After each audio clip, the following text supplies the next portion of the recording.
Hello, friends. Did you know that nearly 80% of those who watch my videos aren't subscribed? If you enjoy the content, I'd truly appreciate it if you hit that subscribe button. It helps a lot. Also, don't forget to leave a like and share your thoughts in the comments. Your interaction not only supports the channel's growth, but also helps these stories reach more people. Thank you all for being here. By the way, where are you watching from? Let me know in the comments.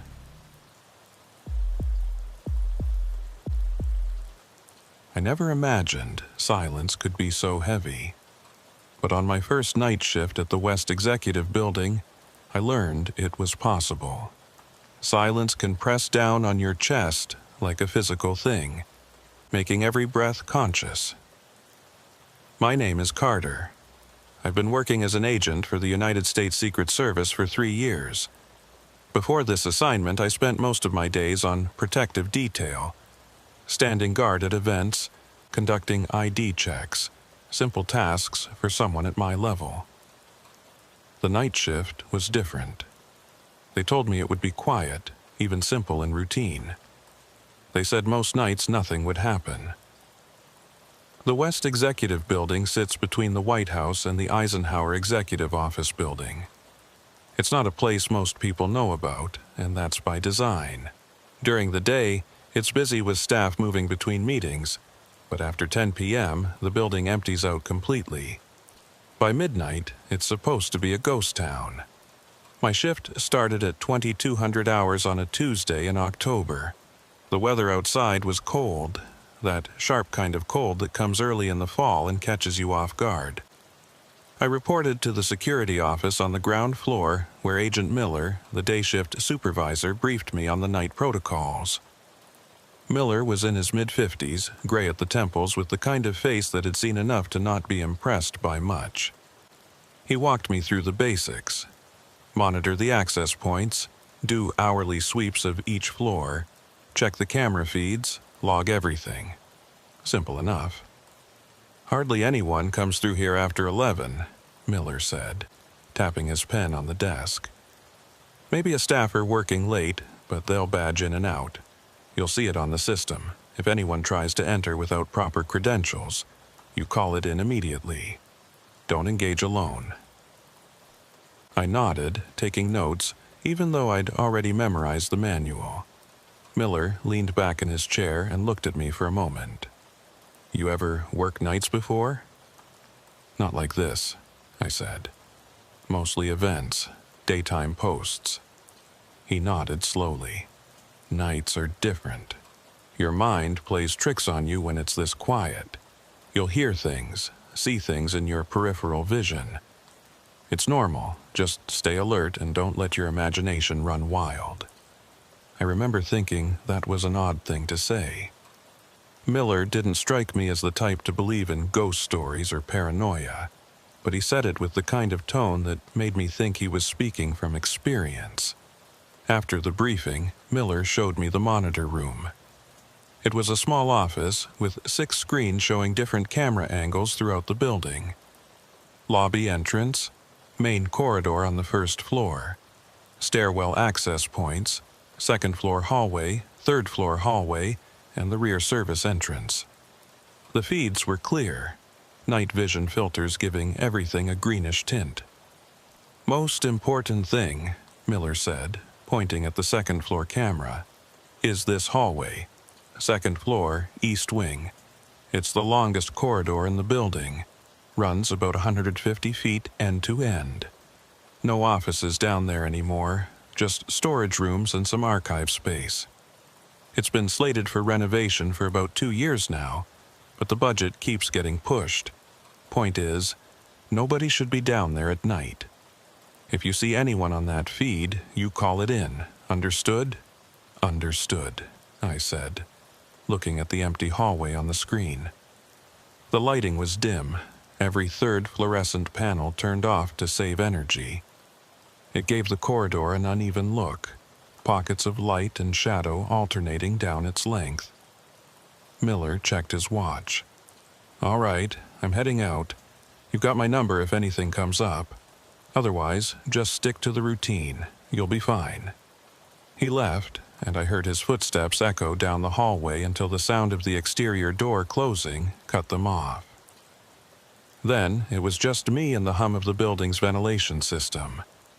I settled into the monitor room chair and looked at the screens. Everything was still. I pulled out my phone and set a timer for my first patrol at 2300 hours. Until then, I figured I'd familiarize myself with the camera angles and get a feel for the building's baseline. The first hour passed without incident. I watched the feeds, saw nothing move except the occasional flutter of a paper caught in an air vent current. At 2300, I stood up, grabbed my flashlight, and started my first sweep. The building felt bigger at night. During the day, I imagined it was just another office space. People walking around with coffee, phones ringing, the normal hum of bureaucracy. But at night, with all the lights dimmed and the hallways empty, it felt almost cavernous. My footsteps echoed no matter how quietly I tried to walk. I started on the ground floor, checking each door to make sure it was locked. Conference rooms, supply closets, bathrooms, everything secure. I logged each checkpoint on my clipboard, noting the time and my initials. The first floor took about 15 minutes. Then I headed to the second floor. I took the east stairwell, the one closest to that long corridor Miller had pointed out. When I pushed open the stairwell door, I felt a rush of colder air. The second floor was noticeably colder than the first. I made a mental note to ask about the climate control. The hallway stretched out in front of me, exactly as it had looked on the camera. Dim lighting, shadows pooling between the lit sections, doors lining both sides. I started walking, checking each door as I went. Most were locked, a few opened into dark storage rooms filled with filing cabinets and stacked chairs. About halfway down the corridor, I stopped. I'm not sure why. Something made me pause and look back the way I'd come. The hallway behind me was empty, the stairwell door closed. But I had this strange feeling, like I'd heard something just on the edge of perception. A footstep, maybe, or the sound of a door closing very softly. I stood there for a moment listening. The ventilation system hummed. Somewhere in the walls, pipes creaked as they settled. Nothing unusual. I shook it off and kept walking. When I reached the end of the corridor, I found the west stairwell and took it back down to the ground floor. The third floor could wait until the next round. I wanted to check the camera feeds first. Back in the monitor room, I reviewed the footage from the past 20 minutes. I watched myself walk through the first floor, then move up to the second. I saw myself pause in the middle of that hallway, looking back. On the feed, there was nothing behind me, just an empty corridor. I rubbed my eyes. Miller was right. Nights played tricks on you. The rest of the shift settled into a rhythm. Every hour, I did a sweep. Every hour, the building remained empty and silent. By your 200 hours, I checked every floor, every door, every access point twice over. Everything was secure. But each time I walked down that second floor corridor, I got the same feeling. Like I wasn't alone. Like something was just out of sight, waiting. I told myself it was nothing. New assignment jitters. Unfamiliar environment. Perfectly normal. At 0400 hours, I was back in the monitor room, filling out my log, when I noticed something on the second floor camera feed. I leaned closer to the screen. There, at the far end of the corridor, near the west stairwell, was a shadow. Not a shadow cast by something in the hallway, but a darker patch against the wall, roughly the size and shape of a person. I stared at it for a few seconds. It didn't move. I checked the timestamp. The feed was live. I grabbed my flashlight and radio and headed for the stairs. When I reached the second floor corridor, I moved quickly but quietly. My hand rested on my service weapon, though I didn't draw it. The hallway looked the same as before. dim, empty, cold. I reached the spot where I'd seen the shadow on the camera. There was nothing there. Just wall and a locked door marked Archive Storage B. I tried the handle anyway. Locked. I checked the door frame looking for any sign it had been forced or tampered with. Nothing. I pulled out my radio. "Control, this is Agent Carter, 2nd floor East Wing. Investigated a possible visual on camera 2. Negative contact. Corridor is clear." Static crackled back at me. Then, "Copy that, Carter. Return to post." I made my way back to the monitor room and checked the footage again. I rewound to the moment I'd seen the shadow. On the playback, it was there, that dark shape against the wall. But as I watched, it seemed to shift slightly, like it was moving just out of sync with the frame rate. Then, in the span of 3 or 4 seconds, it faded. Not quickly, not like someone walking away, just a gradual dissolution until there was nothing but empty hallway again. I sat back in my chair and felt my pulse hammering in my ears. I told myself it was a camera artifact. Old equipment, weird lighting, something completely explainable. But I couldn't shake the feeling that I'd seen something real. The rest of the night passed without incident. When Miller arrived at Doro 600 to relieve me, I almost told him about the shadow, but then I thought about how it would sound. I saw a dark spot on the camera that went away. He'd probably think I was paranoid or overtired, so instead I just gave him the standard report. All clear, no incidents, building secure. Miller nodded, not really listening, already focused on his coffee and the day ahead. I drove home as the sun was rising, trying to convince myself that the first night was always the hardest. Tomorrow would be easier. I was wrong.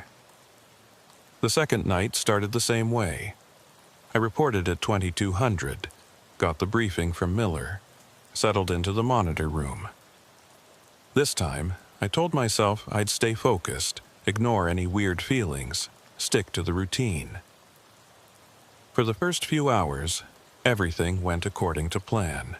I did my sweeps, checked the feeds, logged the checkpoints. The building was quiet, exactly as it should be. But when I reached the 2nd floor corridor during my 100 sweep, I noticed something I hadn't seen the night before. About 2/3 of the way down the hallway, there was a door slightly ajar. Just a crack, maybe an inch of darkness visible between the door and the frame.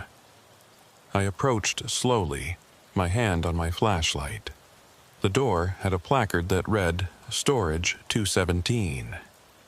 I was certain I'd checked this door the night before, and it had been locked. I pushed it open slowly. The hinges creaked, the sound absurdly loud in the silence. Inside was a small room, maybe 10 by 10 feet, filled with metal shelving units.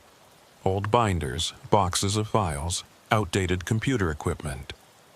Everything covered in a thin layer of dust. The room was empty. No one inside, no sign of disturbance. But the door had definitely been closed and locked the night before. I checked the lock mechanism. It was an old-style key lock, not electronic. Someone would have needed a physical key to open it. I made a note on my clipboard to ask Miller about it in the morning. As I was about to leave, my flashlight beam caught something on the floor near the back shelf. Footprints. In the dust. I crouched down to get a better look. They were fresh, or at least recent enough that the dust hadn't settled back over them. The prints led from the door to the back of the room, then stopped. Just stopped, like whoever made them had vanished mid-step. I felt a chill run down my spine that had nothing to do with the temperature. I stood up quickly and backed out of the room, pulling the door shut behind me. This time, I made sure it was fully closed and tested the handle, locked. Back in the monitor room, I reviewed the 2nd floor camera footage from the past hour. The angle didn't quite reach the door to storage 217, but I could see the section of hallway right in front of it. On the feed, no one had walked past. The corridor had been empty the entire time. I rubbed my face, trying to think logically. Maybe maintenance had been in there during the day and forgot to lock it. Maybe the footprints were old and I just hadn't noticed them before. Maybe the building had settled and the door had popped open on its own. All reasonable explanations. None of them felt right. At 0230, I did another sweep. This time, when I reached the second floor, I walked straight to storage 217. The door was open again. Not just ajar this time, but fully open, swung wide on its hinges. I stopped in my tracks. My pulse spiked. I definitely had closed that door. I had tested the lock. I had made absolutely certain. I approached cautiously, flashlight up, hand on my weapon. The room looked the same as before. Shelves, boxes, dust. But now there were more footprints. A trail leading from the door to the back shelf, then returning to the door. The same prints, the same pattern, like someone had walked in, stood at the back of the room for a while, then walked out, except no one had walked past the camera. I pulled out my radio. "Control, this is Carter. I need a secondary unit to second floor east wing. I have an unsecured door and possible unauthorized access." The response came back almost immediately. "Copy, Carter. Unit dispatched. ETA 5 minutes." I stayed in the hallway, watching the open door, until Agent Brooks arrived. Brooks was older than me, maybe late 30s, with a no-nonsense demeanor that I found reassuring. "What have we got?" he asked, hand resting on his service weapon. I explained the situation. The door that kept opening, the footprints, the lack of anyone on camera. Brooks listened without interrupting, his expression unreadable. When I finished, he walked into the storage room and looked around with his flashlight.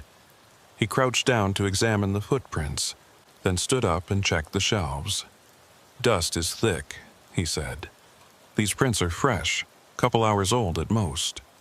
"But no one came down this hallway," I said. "I've been watching the feed." Brooks walked back to the door and examined the lock. "Key operated. You have access to the key?" I shook my head. "Miller didn't give me one. He said all the storage rooms should be locked and stay locked."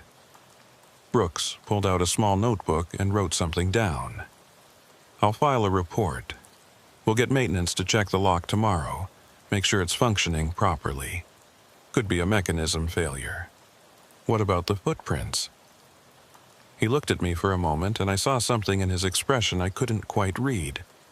Concern, maybe, or caution. "Could be from earlier in the week.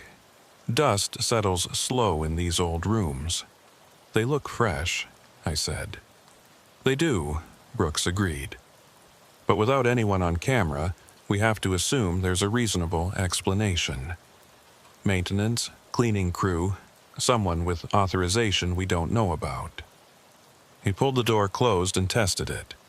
It stayed shut. "Keep an eye on it. If it opens again, call me directly." He wrote his cell number on a page from his notebook and handed it to me. After Brooks left, I went back to the monitor room and watched the feeds with a new intensity. I kept the second-floor camera in the corner of my vision at all times, checking it every few minutes. At 0347, I saw it happen. On the feed, the door to storage 217 slowly swung open. There was no one near it. No hand pushing it, no figure in the hallway. It just opened, smooth and deliberate, until it was fully ajar. I grabbed my radio and sprinted for the stairs. When I reached the second-floor corridor, the door was open exactly as I'd seen on the camera. I approached with my weapon drawn this time, not taking any chances. "Federal agent, identify yourself." No response. I moved to the doorway and swept the room with my flashlight. Empty. No one inside. But the footprints in the dust had multiplied. Now there were dozens of them, overlapping, crisscrossing like a crowd had gathered in the small space. I backed out of the room, my hands shaking. This wasn't a lock malfunction, this wasn't maintenance. This was something else entirely. I called Brooks. He answered on the second ring, his voice rough with sleep. "The door opened on its own," I said, trying to keep my voice steady. "I saw it on camera, no one near it, and there are more footprints now, dozens of them." There was a long pause on the other end. Then Brooks said, "I'm coming back. Don't go in that room again. Stay in the hallway and wait for me." He arrived 20 minutes later, this time with another agent I didn't recognize. They both examined the room, took photos of the footprints, checked the door mechanism. I watched from the hallway, my back against the opposite wall, trying to calm my breathing. When they finished, Brooks came over to me. "I'm going to level with you, Carter. This isn't the first time something like this has happened in this building."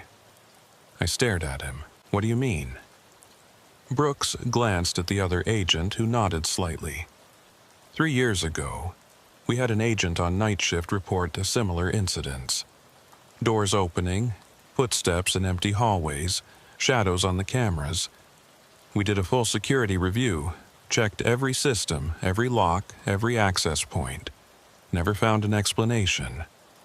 What happened to the agent? He requested a transfer after 2 weeks. Said he couldn't work nights here anymore. Brooks paused. "Look, officially, this is probably just old buildings settling, faulty equipment, that sort of thing. But unofficially, a lot of us who work nights here have seen things we can't explain. We just don't talk about it. Why not?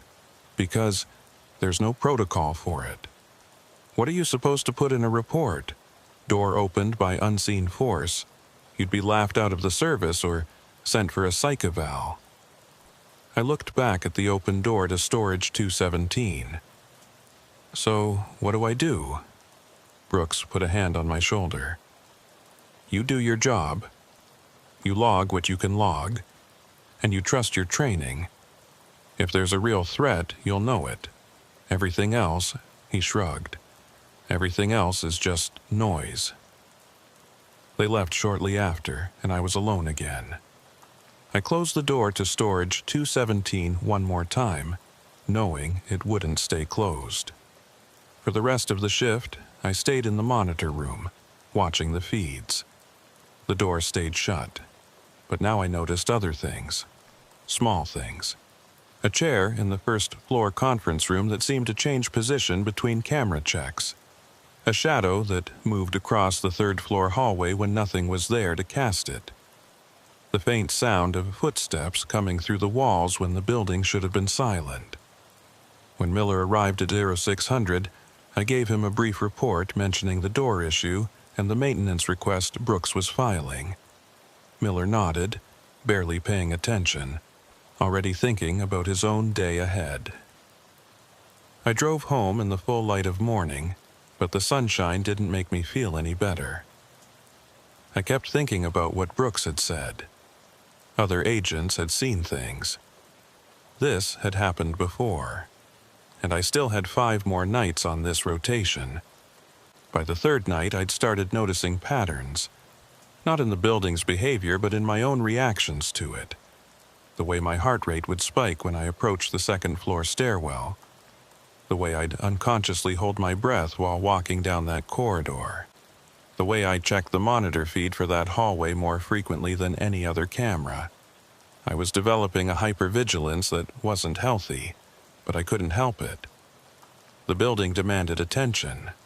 This night started differently, though. When I arrived at 2200, Miller wasn't alone in the security office. There was another man with him, someone I didn't recognize. Civilian clothes, briefcase, the look of a bureaucrat. "Carter," Miller said, "this is Davis from building management. He's here about the door issues you reported." Davis stood and shook my hand. His grip was firm, but his palm was sweaty. "Agent Carter, I reviewed the maintenance logs and I wanted to walk through the problem areas with you before your shift starts. If you have a moment?" I looked at Miller, who nodded. "Go ahead. I'll monitor the boards until you're back." Davis and I took the stairs to the second floor. He was breathing hard by the time we reached the landing, loosening his tie slightly. "These old buildings," he said. "Always something." We walked to storage 217. The door was closed and appeared locked. Davis pulled out a ring of keys and sorted through them. "This is the master for all the storage rooms on this floor. According to our logs, only 3 copies exist. Mine, the head custodian's, and the facility's director's." He unlocked the door and we stepped inside. The room looked exactly as I'd last seen it, shelves and boxes and dust. But the footprints were gone. The floor was undisturbed, a uniform layer of gray dust covering everything. I stared at the floor. "The footprints," I said. "There were dozens of them." Davis looked where I was pointing. "I don't see any footprints, Agent." "They were there. I saw them. Agent Brooks saw them. He took photos." Davis pulled out a tablet and scrolled through something. "I have the photos Agent Brooks submitted with his maintenance request. Would you like to see them?" He turned the tablet toward me. The photos showed storage 217, the door, the shelves. But the floor in the images was clear. No footprints at all. "That's not right," I said. There were footprints everywhere, overlapping, going to the back shelf and returning. Davis looked at me with what might have been sympathy or might have been doubt. "Agent Carter, I'm not questioning what you saw, but the photographic evidence doesn't support it.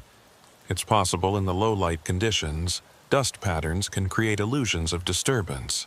Both Brooks and I saw them. Agent Brooks's report mentions possible dust patterns and unclear impressions. He didn't confirm footprints definitively." I felt something sink in my chest. Brooks had covered for me. He'd filed the report in a way that wouldn't get me flagged for a psych evaluation, but also hadn't supported my account. Davis checked the door mechanism, the hinges, the lock assembly. He made notes on his tablet, taking photos of various components. "The lock is old but functional. The door frame shows some settling which could cause the latch to not catch properly. I'll have it replaced within the week." "What about it opening on its own?" "Old buildings settle, especially with temperature changes. A door that seems closed might not be fully latched, and then air pressure from the HVAC system can push it open." He said it like he was reading from a manual, like he'd explained this before. We walked back downstairs. Davis shook my hand again before leaving. "The door will be fixed soon. In the meantime, if you see any other issues, document them thoroughly. Photos, video if possible. The more evidence we have, the easier it is to address the problem." After he left, Miller called me into the security office. "Listen, Carter, Davis is good at his job, but he doesn't work nights. He doesn't understand what this building is like when it's empty. You believe me, then? About the footprints?" Miller leaned back in his chair. "I believe you saw something. Whether it was footprints or dust patterns or shadows, I believe you saw it. But for the purposes of official reports, you need to be more careful about how you phrase things. Unusual dust disturbances, not mysterious footprints. You understand?" I understood. They wanted me to self-censor, to translate what I experienced into language that wouldn't raise red flags. "How many agents have worked nights here?" I asked. Miller considered the question. "In the 10 years I've been day supervisor, maybe 20, 25. Most don't last more than a few months before requesting transfer." "And how many have reported incidents?" "Officially, none." He paused. "Unofficially, most of them. At least the ones who talk about it. Why do you stay, if you know what happens here at night?" Miller smiled, but it didn't reach his eyes. "I work days, Carter. The building behaves differently during the day. It's only at night that it gets active." He stood up and grabbed his coat. "Your shift's starting. Stay alert, document what you can verify, and don't let your imagination run away with you." After Miller left, I settled into the monitor room with a growing sense of dread. The building knew I was documenting it now. Somehow, I felt certain of that, and I wasn't sure how it would respond. The first few hours were quiet. Too quiet.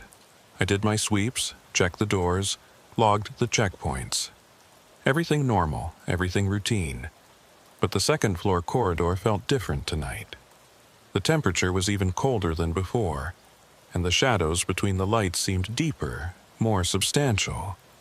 I moved through my checks quickly, not lingering, not giving myself time to notice details. At 01:30, I was back in the monitor room when I heard something that made my blood run cold. Music. Faint, distant, but unmistakable. It sounded like it was coming from the second floor. I checked the audio monitors, but they showed nothing unusual. The building's ambient sound levels were normal. Yet I could still hear it, a melody I almost recognized, playing somewhere in the building. I grabbed my flashlight and radio and headed up. The music grew louder as I climbed the stairs, and when I opened the door to the second-floor corridor, I realized what I was hearing. A music box playing a slow mechanical version of a lullaby. The sound was coming from storage 217. The door was open, just a crack, and light was spilling out into the hallway. Not the beam of a flashlight, but a soft, yellowish glow like candlelight. I approached slowly, my hand on my weapon. "Federal agent, I need you to identify yourself and step out of the room with your hands visible." The music continued, the same few bars repeating in an endless loop. I pushed the door open with my foot, staying back, weapon drawn now. The room was empty. No people, no light source.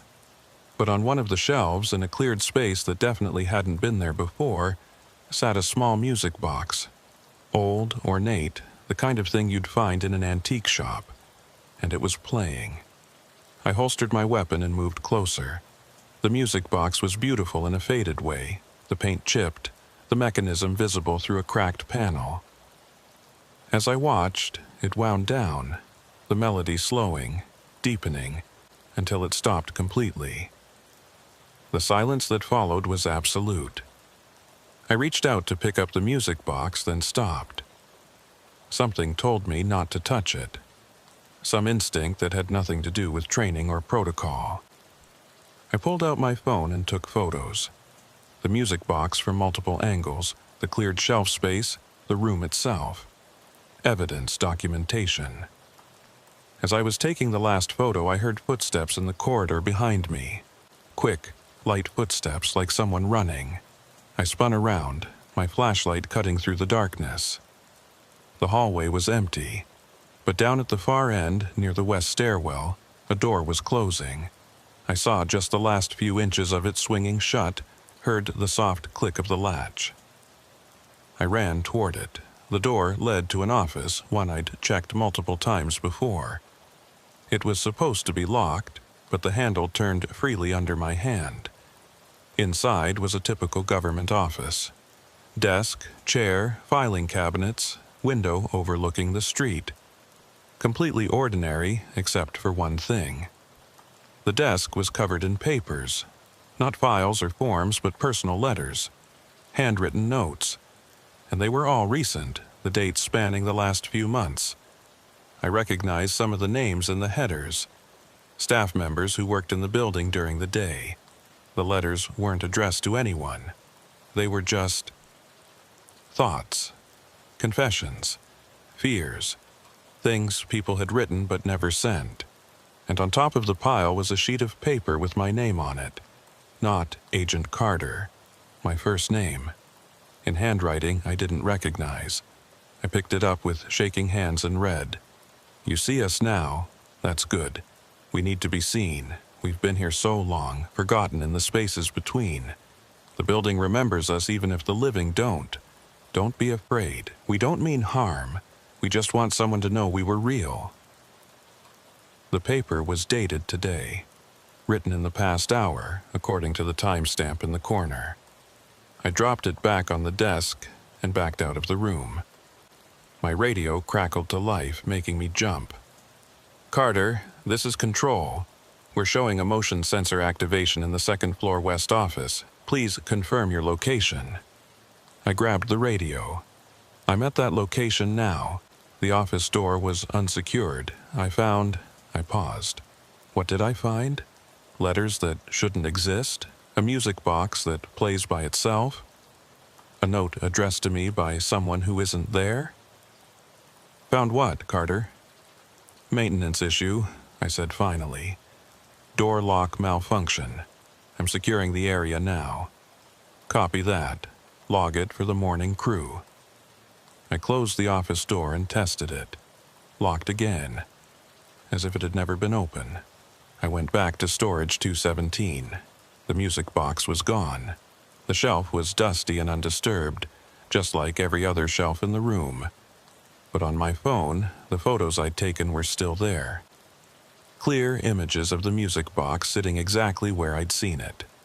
I saved the photos to 3 different cloud services. Whatever was happening here, I wasn't going to let them erase the evidence this time. The rest of the shift passed in a state of heightened anxiety. I stayed in the monitor room, watching the feeds obsessively, documenting every small anomaly. A light flickering in sequence that seemed too deliberate to be random. A chair that rotated slightly when no one was near it. Shadows that moved against the direction of the light source. At 05:20, 40 minutes before Miller was due to arrive, all 6 monitors went black simultaneously. Not static, not signal loss, just black screens with no input. I checked the connections, the power, the system logs. Everything showed normal operation. The cameras should have been working. But the screens stayed black for exactly 3 minutes.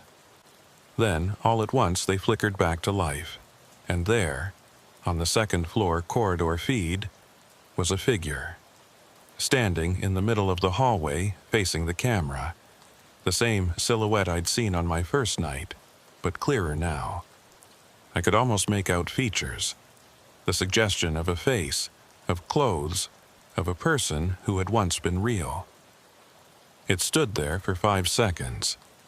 Then it turned and walked toward the west stairwell, moving with a strange gait that didn't quite sync with the frame rate. When it reached the stairwell door, it didn't open it. It simply faded out, becoming transparent and then nothing. I sat frozen, staring at the screen. The hallway was empty again, but I'd seen it. And this time, I had proof. I checked the DVR system, pulled up the recording from those few minutes. The blackout was there, and the figure's appearance was there, captured in digital format. Undeniable evidence. When Miller arrived, I showed him the footage immediately. He watched in silence, his expression unreadable. "This is going to sound strange," he said finally. "But I need you to delete that." "What?" "The footage. Delete it, now." "But it's proof. It shows something that will get this entire facility flagged for a full security review. They'll bring in teams, investigators, equipment. They'll tear this building apart looking for explanations." Miller looked at me directly. "And they won't find any. Because whatever this is, it's not something that can be measured or documented in a way they'll accept. All that will happen is everyone involved gets transferred or dismissed, and the building keeps doing what it's been doing for decades. You've seen this before."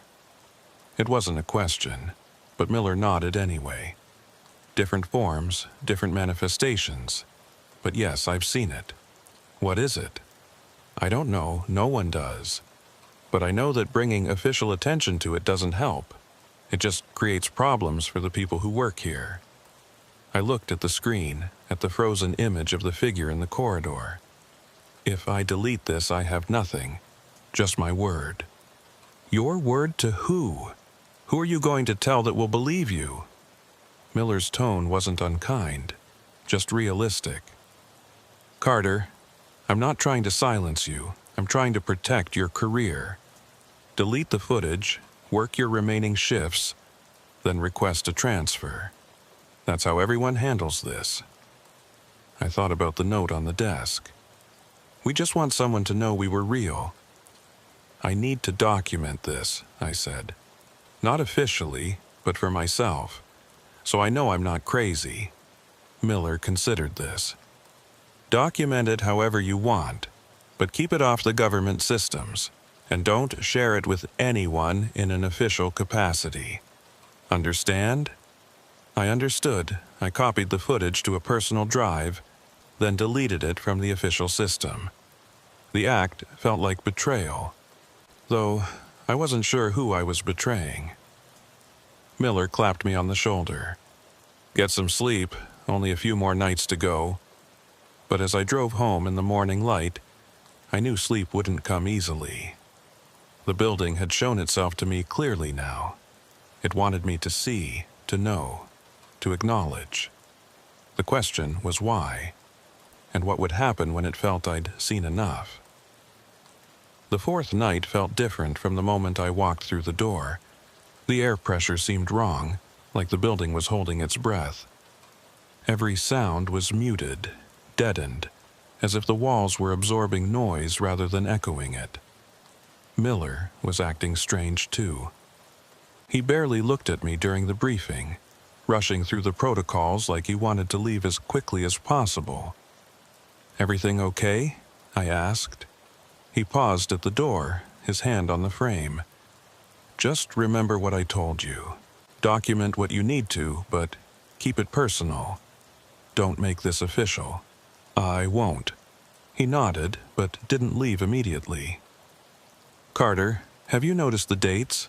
"What dates?" "The dates when incidents happen most frequently. I've been tracking them for years. There's a pattern." He pulled out a small pocket calendar, the pages worn from handling. "Every 23 days, there's a spike in activity. Doors opening, equipment malfunctions, sightings. It cycles like clockwork." I felt my stomach tighten. "And tonight is?" "Day 23. Miller met my eyes finally. "It's going to be more active than usual. Just be careful. And if things get too intense, you can call for backup. No one will question it." After he left, I sat in the monitor room and pulled up my own notes from the past few nights. Miller was right. The incidents had been building in frequency and intensity. Night 1, a shadow on the camera. Night 2, the door and footprints. Night 3, the music box and the letters. What would Night 4 bring? I didn't have to wait long to find out. At 23:15, during my first sweep, I found the first-floor conference room had been rearranged. The tables that had been pushed against the walls were now arranged in a circle, chairs positioned around them. It looked like setup for a meeting. I checked the access logs. No one had badged into the building since Miller left. The cleaning crew wasn't scheduled until tomorrow night. Yet someone had moved heavy tables and multiple chairs. I took photos, measured distances, documented everything. Then I carefully pushed the tables back against the walls, returning the room to its normal state. When I came back on my next sweep an hour later, the tables were in a circle again. Same arrangement, same precision, as if my intervention had never happened. This time I left them. Clearly, something wanted that room arranged this way. Fighting it seemed pointless. The second floor was worse. Every door in the long corridor was open, not just storage 217, but all of them. 10 doors, 5 on each side, standing wide open like mouths. I walked down the hallway slowly, checking each room. They were all empty, all showing signs of the same thick dust and abandonment. But in each one, something had been moved or changed. A file cabinet stood open. A chair was turned to face the wall. Papers were scattered on the floor in patterns that almost looked deliberate. In the office where I'd found the letters, The desk was clear now, but written in the dust on the desktop was a single word: tonight. I photographed it, then backed out of the room. As I did, I heard a sound from the far end of the corridor. Not footsteps this time, but voices. Murmuring, indistinct, like a conversation happening just beyond the range of understanding. I moved toward the sound, my flashlight beam sweeping the hallway. The voices seemed to come from everywhere and nowhere, echoing off the walls in ways that made no acoustic sense. As I approached the west stairwell, the voices grew clearer. I could almost make out words now. Names, maybe, dates, fragments of sentences that meant nothing out of context. I reached the stairwell door and pressed my ear against it. The voices were definitely coming from inside the stairwell, multiple voices talking over each other. I opened the door quickly, shining my flashlight in. The stairwell was empty, but the voices continued for just a moment longer before cutting off abruptly, leaving a ringing silence. I closed the door and leaned against the wall, trying to steady my breathing. This was escalating. Whatever presence inhabited this building, it was becoming more bold, more insistent. Back in the monitor room, I reviewed the camera feeds from the past hour. The first floor conference room rearrangement didn't show on camera. One frame showed the tables against the walls, the next frame showed them in a circle. No transition, no movement, just instantaneous change. The second floor corridor showed all the doors standing open, just as I'd found them. But in the playback, I could see something I'd missed in person. Shadows moved in the doorways. Not shadows cast by anything, but darker patches that seemed to shift and flow like liquid. And in the stairwell camera feed, during the exact moment I'd heard voices, there was a distortion. The image pixelated and broke apart, then reformed. When it cleared, for just one frame, the stairwell wasn't empty. It was full of people. Figures standing on the stairs, sitting on the landings, crowding the space impossibly. One frame, a 20th of a second, but I saw it. I backed up the footage and went through it frame by frame, there. One single frame showing a stairwell packed with people, and then the next frame showed it empty again. I saved the footage, my hands shaking so badly I almost couldn't operate the keyboard. At 0200, the temperature in the building plummeted. I could see my breath in the monitor room. The heating system was running. I could hear it, but it made no difference. The cold seemed to come from inside the walls themselves. I put on my jacket and gloves, but it didn't help much. This wasn't normal cold. It sank into my bones, making my joints ache. My radio crackled. "Carter?" The voice was distant, broken up by static. I grabbed the radio. "This is Carter. Who is this?" "Carter. It's Brooks. Listen, I'm monitoring the building systems from home and I'm seeing massive environmental anomalies. Temperature drops, power fluctuations. Are you okay?" "I'm fine, just cold. Really cold. I need you to do something for me. Go to the basement level. There's a mechanical room at the east end. Check the main climate control panel. Tell me what the readout says." I didn't want to go to the basement. I hadn't been down there on any of my previous shifts, and the thought of descending into the building's lowest level while it was in this state made my skin crawl. But Brooks sounded genuinely concerned, and checking mechanical systems was technically part of my duties. "Copy that. Heading to the basement now." I took the main stairwell down, my flashlight beam bouncing off concrete walls. The basement was utilitarian, no carpeting or ceiling tiles, just raw building infrastructure. Pipes ran along the ceiling. Cable conduits snaked down the walls. Everything echoed. The mechanical room was at the end of a long corridor that reminded me uncomfortably of the second-floor hallway. Same length, same spacing of lights, same sense of something waiting in the shadows. I found the climate control panel and shined my light on it. The digital readout showed internal temperature as 68 degrees Fahrenheit. Normal, but my breath was fogging in front of me. The air had to be well below 50 degrees. Brooks, the panel shows 68 degrees. That's impossible. The remote sensors I'm reading show 45 degrees in your location. I believe your sensors. I looked around the mechanical room. In the corner, barely visible in the flashlight beam, was frost.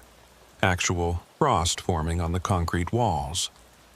Brooks, there's ice forming down here. This isn't a heating system failure. This is something else. There was a long pause. Get out of the basement, Carter, now. Don't wait, don't investigate. Just get back to the main floor. I didn't need to be told twice. I turned and headed for the corridor and stopped.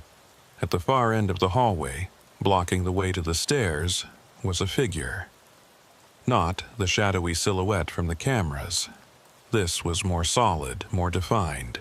A person, or something that had once been a person, wearing what looked like an old suit. The figure stood perfectly still, arms at its sides, watching me. I pulled my weapon. "Federal agent, identify yourself and step aside." The figure didn't move, didn't speak, just stood there blocking the exit. I kept my weapon trained on it and started walking forward. I had to get past it. There was no other way out of the basement. As I approached, details became clearer. The suit was old-fashioned, from the 1950s or 60s maybe. The figure's face was blurred, features indistinct, like an old photograph losing its resolution. 20 feet away, 15 feet, 10 feet. The figure raised one arm and pointed behind me. I spun around, weapon tracking. The corridor behind me was full of them, figures in old suits, old dresses, old uniforms. Dozens of them, standing in the hallway and doorways, emerging from the walls themselves. They weren't advancing. They were just there, present, watching. And they were all pointing at something. I followed their collective gesture and saw what they were indicating. On the wall, written in that same frost that was forming everywhere, were words. "We worked here. We died here. Remember us." The temperature dropped even further. My fingers were going numb. I had to get out. I turned back to the original figure blocking the stairs. It had moved closer, now only a few feet away. Up close, I could see that its face wasn't blurred. It simply had no features. A blank expanse where eyes and nose and mouth should be. "I see you," I said, my voice shaking from cold and fear. "I know you're here. I acknowledge you." The figure tilted its head, as if considering my words. Then it stepped aside. I didn't hesitate. I ran past it, up the stairs, taking them 3 at a time. Behind me, I heard a sound like wind rushing through a tunnel, and then a crash that shook the entire building. I burst out onto the main floor and didn't stop until I was in the monitor room with the door locked. My radio crackled. "Carter! Carter, respond!" "I'm here. I'm out. I'm okay." What the hell happened? Every sensor in the building just went haywire and then flatlined. I looked at the monitors. All 6 screens were showing the same thing. Static. Pure static on every feed. "Brooks, the cameras are down. I have no visual on any part of the building. I'm calling for backup, multiple units. They'll be there in 10 minutes. Just sit tight." But as we talked, the monitors flickered. The static cleared, and the feeds came back online. The basement corridor was empty. No figures, no frost, no writing on the walls. Just a normal basement hallway, properly lit and heated. The second-floor doors were all closed again. The first-floor conference room showed tables pushed against the walls in their normal configuration. Everything looked completely ordinary, except for one thing. On the second-floor corridor feed, written in the dust on the floor in letters large enough to see from the camera, was a message. "Thank you for seeing us." When the backup units arrived, They found nothing unusual. No temperature anomalies, no environmental hazards, no evidence of unauthorized access. The building was secure and normal in every measurable way. I showed them the message on the camera feed, but by the time we got up to the second floor in person, the dust had been disturbed. You could still make out some of the letters, but it was unclear, inconclusive. Brooks arrived in person, brought the footage from the remote monitoring systems. The temperature spike was there, documented and undeniable.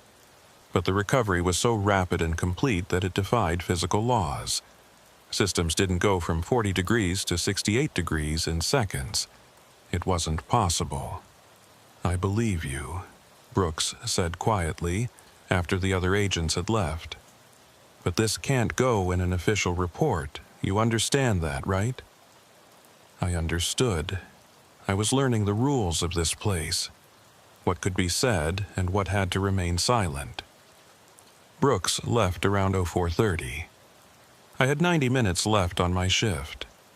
I spent them in the monitor room, watching the feeds, documenting nothing. When Miller arrived to relieve me, he took one look at my face and nodded. "Bad night?" "They showed themselves," I said. "All of them, in the basement." Miller sat down heavily. "Yeah, that happens on day 23. That's when they're strongest, when they can make themselves fully visible." "Who are they?" "Workers, probably. People who built this building, maintained it, worked here over the decades. They died and they stayed. The building remembers them even if we don't. They wanted me to see them, to acknowledge them. And you did. That's good. That's what they need." Miller looked at the monitors. "It should be quieter now. For a while, at least, you gave them what they wanted." I drove home as the sun rose, but I couldn't shake the image of those figures in the basement. The blank faces, the pointing gestures, the writing on the wall. I had one more night on this rotation, one more shift in the West Executive Building. And I already knew I wouldn't be coming back after that. My 5th night, my last night. I arrived at 2200 to find a note from Miller on the monitor room desk. Maintenance replaced all the locks on second floor. Building should be quiet tonight. M. I appreciated the thought, but I doubted new locks would make any difference. This wasn't about security failures or mechanical problems. This was about something that existed outside normal parameters. The first few hours were indeed quiet. I did my sweeps, checked the doors, logged the checkpoints. Everything normal. The second floor corridor felt different, though, less oppressive. The cold was gone, the shadows less deep. It was almost like the building was resting after the intensity of the previous night. At midnight, I settled into the monitor room with coffee and paperwork. Just a few more hours, and I could request my transfer, move to a daytime rotation somewhere else, put this experience behind me. But at 0100, my phone buzzed with a text from an unknown number. "Don't leave yet, 3rd floor, East office. There's something you need to see." I stared at the message.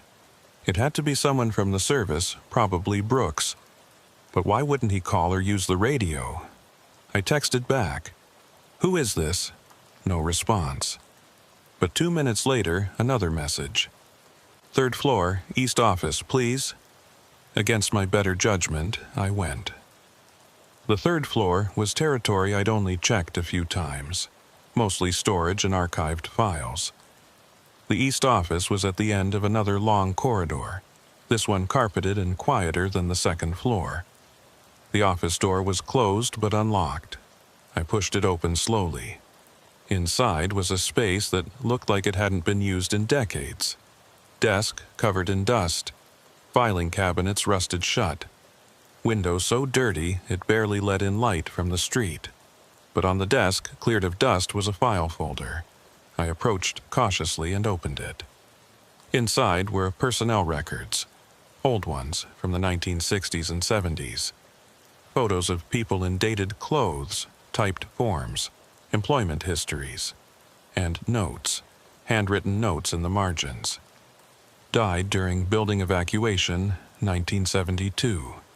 Heart attack in west stairwell, 1968. Fell from second floor window, 1965. 18 names total. 18 people who had died in this building over the decades. Not from violence or malice, but from accidents, medical emergencies, random tragic chance. At the bottom of the pile was a newspaper clipping from 1973. Federal Building Tragedy, 3 dead in structural collapse. The article described a section of the basement ceiling that had failed during renovations, killing 3 workers instantly.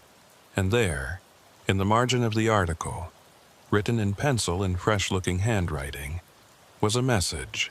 We're not ghosts. We're memory. The building remembers us. We stay because we're remembered. Thank you for seeing us. Thank you for knowing we existed. I sat down in the dusty chair and read through all 18 files. I memorized names. John Harrison, maintenance. Sarah Collins, secretary. Thomas Grant, security guard. I gave each person my full attention, acknowledging their existence, their work, their final moments in this place. When I was done, I carefully returned the files to the folder and left it on the desk. As I walked out, I felt the temperature in the office warm slightly, as if some presence had departed, satisfied. Back in the monitor room, I checked the third-floor camera feed. The office door was closed again, but I could see, just barely, a soft light glowing from beneath it for a few seconds before fading completely. The rest of the shift passed in complete silence.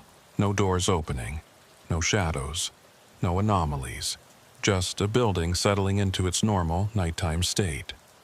When Miller arrived at 0600, I gave him a brief report. Quiet night, no incidents. He nodded, looking relieved. That's good. Sometimes after a heavy night, it goes calm for a while. I packed up my gear, ready to head home. But before I left, I asked, Miller, do you know the names of people who died in this building? Is there a record? He looked at me strangely. There's no official memorial or anything, if that's what you mean. Why? Just curious. Seems like something that should be remembered. Yeah, Miller said quietly. It should be. I drove home that morning knowing I wouldn't be back. I'd already submitted my transfer request. Treasury Department daytime rotation, starting the following week. But I also knew I'd carry those names with me. John Harrison, Sarah Collins, Thomas Grant, 15 others whose faces I'd seen in those old photographs. People who had worked in that building, who had died there, and who somehow remained held by the building's memory. A week later, Brooks called me. Hey, Carter, wanted to let you know we got someone new on nights at West Executive. Young guy, fresh from training. Has he reported anything? Not yet. He's only been there 2 nights. Brooks paused. But I've been monitoring the systems. There's activity. Same patterns as when you were there. You going to warn him? What would I say? The building's haunted? He'd think I was messing with him. Another pause. Besides, they seem to know what they're doing. They don't hurt anyone. They just want to be seen. Yeah, I said, thinking about those figures in the basement, all pointing at their message. They just want to be acknowledged. I hung up and went back to my new assignment. Treasury was busy, full of people, normal in every way. I worked during the day, went home at reasonable hours, slept through the night without waking to phantom footsteps. But sometimes, late at night when I can't sleep, I think about that building. About the second-floor corridor and the basement hall and the third-floor office. I think about the people who remain there, trapped not by malevolence but by memory, by the building's unwillingness to let them go completely. And I wonder if being remembered is enough. If having someone know you existed, even in this strange half-life, provides some kind of comfort or purpose. I kept the photos I took, the music box, the dust writing, the figures in the stairwell. Evidence that I haven't shared with anyone except Brooks, who doesn't need convincing. Last week I drove past West Executive late at night. The building was dark except for a few lights. As I watched, I saw a silhouette appear in one of the second-floor windows. It stood there for a moment, and I could swear it raised one hand. Not pointing this time, just waving. I raised my hand in return, knowing it couldn't see me through the tinted windows of my car, but somehow feeling like it could sense the gesture anyway. Then the silhouette faded, and the window was dark again. I drove away, back to my apartment, back to my normal life. But I know the building is still there, still holding its memories, still waiting for the next person to see. And they will see. Everyone who works nights there eventually sees. The question is what they do with that knowledge. Whether they acknowledge it or deny it. Whether they stay or transfer out. I made my choice. I acknowledged them and I left. But I still carry their names: John Harrison, Sarah Collins, Thomas Grant. 15 others. I remember them. And in that building, late at night, when the corridors are empty and the lights are dimmed, they know they are remembered. And maybe that's enough. Maybe that's all any of us really want in the end. To be seen, to be known, to be remembered, even after we're gone, especially after we're gone. I still get texts sometimes from that unknown number. Usually just a single word: thank you. I never respond, but I always read them, and sometimes, when I'm alone late at night, I hear footsteps in my apartment hallway. The same measured rhythm I heard in the West Executive building. I used to check the peephole. I used to worry. Now I just sit quietly and listen until the footsteps fade. Because I understand now. They followed me, but they're not threatening. They're just checking in, making sure I still remember. And I do. I always will. The building made sure of that. My name is Hayes, and I've been with the United States Secret Service for 6 years. I've done protective details, investigative work, and more than my share of night shifts at secure facilities around D.C. I thought I'd seen everything this job had to offer. I was wrong. The assignment seemed straightforward enough. 12-hour night shift at a secure communications facility in Alexandria, Virginia. The building doesn't have a name, just an address that doesn't appear on any maps. It's one of those places where classified information gets processed, encrypted, and transmitted to various government agencies. During the day, it's staffed by analysts and technicians. At night, the building is supposed to be empty except for security. My shift ran from 1800 hours to 0600 hours. Sunday through Wednesday, 4 nights a week. The pay was better than standard rotation, which should have been my first clue that something was off. They always pay more for the positions nobody wants. I reported for my first shift on a Sunday evening in November. The sun was already setting when I arrived. That early winter darkness that makes 6 p.m. feel like midnight. Agent Reynolds, the day shift supervisor, met me at the security desk in the lobby. Reynolds was a woman in her early 40s, with sharp eyes and a manner that suggested she didn't waste time on pleasantries. She walked me through the basics quickly and efficiently. Monitor the access points, check the secure server rooms every 2 hours, log all activities in the official logbook, maintain communication with the Central Command every hour. The building has 4 floors, Reynolds explained, pulling up a schematic on the computer. Ground floor is lobby, security office, and general admin. Second floor is communications equipment and server rooms. Third floor is analyst workstations and conference rooms. Fourth floor is restricted access, executive offices, and classified briefing rooms. You'll need special clearance to access the 4th floor, which you don't have yet. Understood, I said, taking notes. Reynolds pulled out a large logbook, the kind with bound pages and permanent ink. This is critical. Every activity, every check, every incident gets logged here. Time, description, your signature. The logbook is a federal record. It gets reviewed every week by the Oversight Committee. She showed me the previous week's entries. Each page was filled with neat handwriting, times marked precisely, signatures clear and consistent. A complete record of everything that happened during each shift. "Any questions?" Reynolds asked. "Seems pretty straightforward. Has there been any unusual activity recently? Any security concerns I should know about?" Reynolds hesitated, just for a moment. "No, nothing unusual. Just stick to the routine and you'll be fine." That hesitation should have told me something. But I was new to the assignment, eager to prove myself. I let it slide. Reynolds left at 1800 sharp. The moment the door closed behind her, the quality of silence in the building changed. It went from the quiet hush of an office after hours to something deeper, more complete, like the building itself was holding its breath.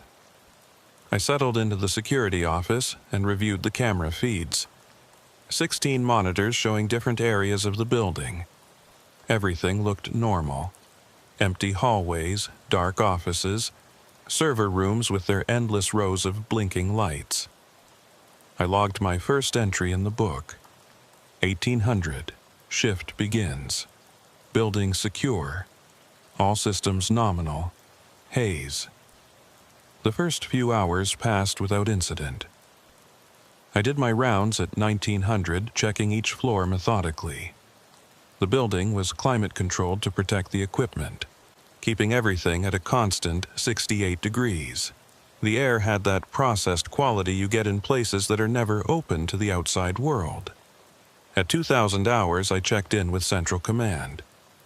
"Post 7, this is Agent Hayes, status check, all clear." The response came back immediately. "Copy. Post 7. Next check at 2100. I made my second round at 2030, paying special attention to the server rooms on the second floor. The servers hummed constantly, a white noise that was almost soothing. Everything was functioning normally. Back in the security office, I logged my activities. 2030, second floor check complete. All server rooms secure. No anomalies. At 2200 hours, I noticed something odd. I was reviewing the camera feeds when I saw a flicker on one of the monitors. The third floor hallway camera cut to static for just a second, then came back online. I rewound the feed and watched it again. There, a momentary disruption, less than a second, just enough to notice if you were paying attention. I logged it, 200. Brief signal disruption on camera 9, third floor east corridor. Feed restored immediately. Possible equipment issue. At 2230, I did my scheduled server room check. As I walked through the second floor, I noticed the temperature felt different. Not colder or warmer, but different somehow. Like the air pressure had changed. I checked the climate control panel. Everything showed normal. 68 degrees, 45% humidity, air circulation optimal. But something felt wrong. I continued my rounds, trying to shake off the feeling. The building was playing tricks on me. New environment, night shift adjustment. Perfectly normal. When I got back to the security office at 2300, I sat down to log my check and noticed something that made my blood run cold. The logbook was open to a different page. I had left it open to today's date, November 15th. But now it was open to November 16th, tomorrow's date. And there were entries already written there. Entries in my handwriting. I stared at the page. The handwriting was unmistakably mine, the signature identical to the one I'd written at 1800, but the entries were for times that hadn't happened yet. 0100. Third floor, check complete. Corridor Delta showing temperature fluctuation. 0230. Server room B7 accessed for routine verification. No issues found. 0415. Perimeter check completed. All access points secure. 0545. End of shift protocols initiated. Building status normal. There were more entries. A complete record of a shift I hadn't worked yet. My shift, tonight's shift. Already written, already logged, already signed. I flipped back to today's page, November 15th. My initial entry from 1800 was there, and my subsequent logs, but nothing after 2030. I checked the time, 23:05. I had logged entries up to 2030, but there was nothing for 2200 or 2230, even though I distinctly remembered writing them. I remembered sitting at this desk, pen in hand, recording the camera glitch and the temperature anomaly. But those entries didn't exist. I grabbed the pen and started to write a new entry for 2300, describing what I was seeing. My hand moved across the page, forming words, but when I looked down, the page was blank. The ink wasn't taking. I tried again with the same result. The pen worked fine when I tested it on a separate piece of paper, but on the logbook pages, nothing. I pulled out my phone and took pictures of the November 16th page. Evidence, documentation, something to prove I wasn't losing my mind. Then I called Central Command. Post 7 to Central. I need to report an irregularity. Static crackled on the line. Then a voice I didn't recognize. Post 7, please clarify. What is the nature of the irregularity? The official logbook is showing entries for tomorrow's date. Entries in my handwriting for times that haven't occurred yet. A long pause. Post 7, please repeat. We're not reading you clearly. I repeated the information, speaking slowly and clearly. But even as I did, I felt a strange detachment, like I was watching myself from outside my body. Copy, Post 7, we'll make a note. Continue with standard protocols. They didn't sound concerned. They didn't sound confused. They just acknowledged and moved on, like I'd reported a flickering light or a stuck door. I hung up and looked at the logbook again. The November 16th entries were still there. I flipped back and forth between the pages, confirming that my 2200 and 2230 logs from tonight were simply gone, as if I'd never written them. At 23:45, my radio crackled. Post 7, this is Central Command, time check. I looked at my watch, 23:45, but they'd already checked in with me at 2000. The next scheduled check wasn't until 100. Central, I copy. Time is 23:45 hours. Copy, Post 7. We show 0145 on our end. Can you confirm? I looked at my watch again, 23:45. I looked at the computer clock, 23:45. I pulled out my phone, 23:45. Central, I'm showing 23:45 here. All my timepieces are synchronized. Another pause. Understood, Post 7. Maintain position. We're showing a temporal discrepancy. Stand by. Temporal discrepancy. They had a term for it. Like this was something that happened regularly enough to have official language. I stood up and walked to the window. The parking lot outside showed 3 cars, all belonging to day shift staff who commuted together. The street beyond was quiet, no traffic. A sodium vapor streetlight cast everything in orange. I checked the security cameras. All 16 feeds showed empty building, normal operations, nothing unusual. Except when I looked at the timestamp on the feeds, they read 0147. But my watch still said 23:48. I went back to the logbook. The November 16th page was gone. Just gone. The book jumped from November 15th directly to November 17th. An entire page had vanished, or had never existed. I flipped through the entire logbook, checking every page. November 16th didn't appear anywhere, as if that date had been removed from the official record. My radio crackled again. Post 7, status check. Post 7, all clear. My voice sounded strange to my own ears, distant and hollow. Copy. Your next check-in is at 0300 hours. But it was still 23:51 on my watch. If Central Command was at 0147 and my next check was at 0300, that was only an hour and 13 minutes away. But for me, it was 3 hours and 9 minutes. Time wasn't just running differently.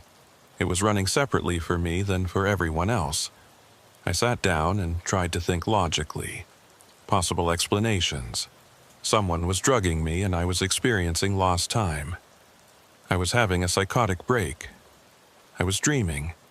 None of those explanations felt right. I looked at the logbook. November 15th entries, then November 17th. I flipped to the 17th and saw entries in handwriting I didn't recognize. A different agent's shift, logging routine activities for 2 days from now. I flipped back further, checking previous dates. The pattern was consistent. Every page had the correct date in sequence. November 14th, November 13th, November 12th.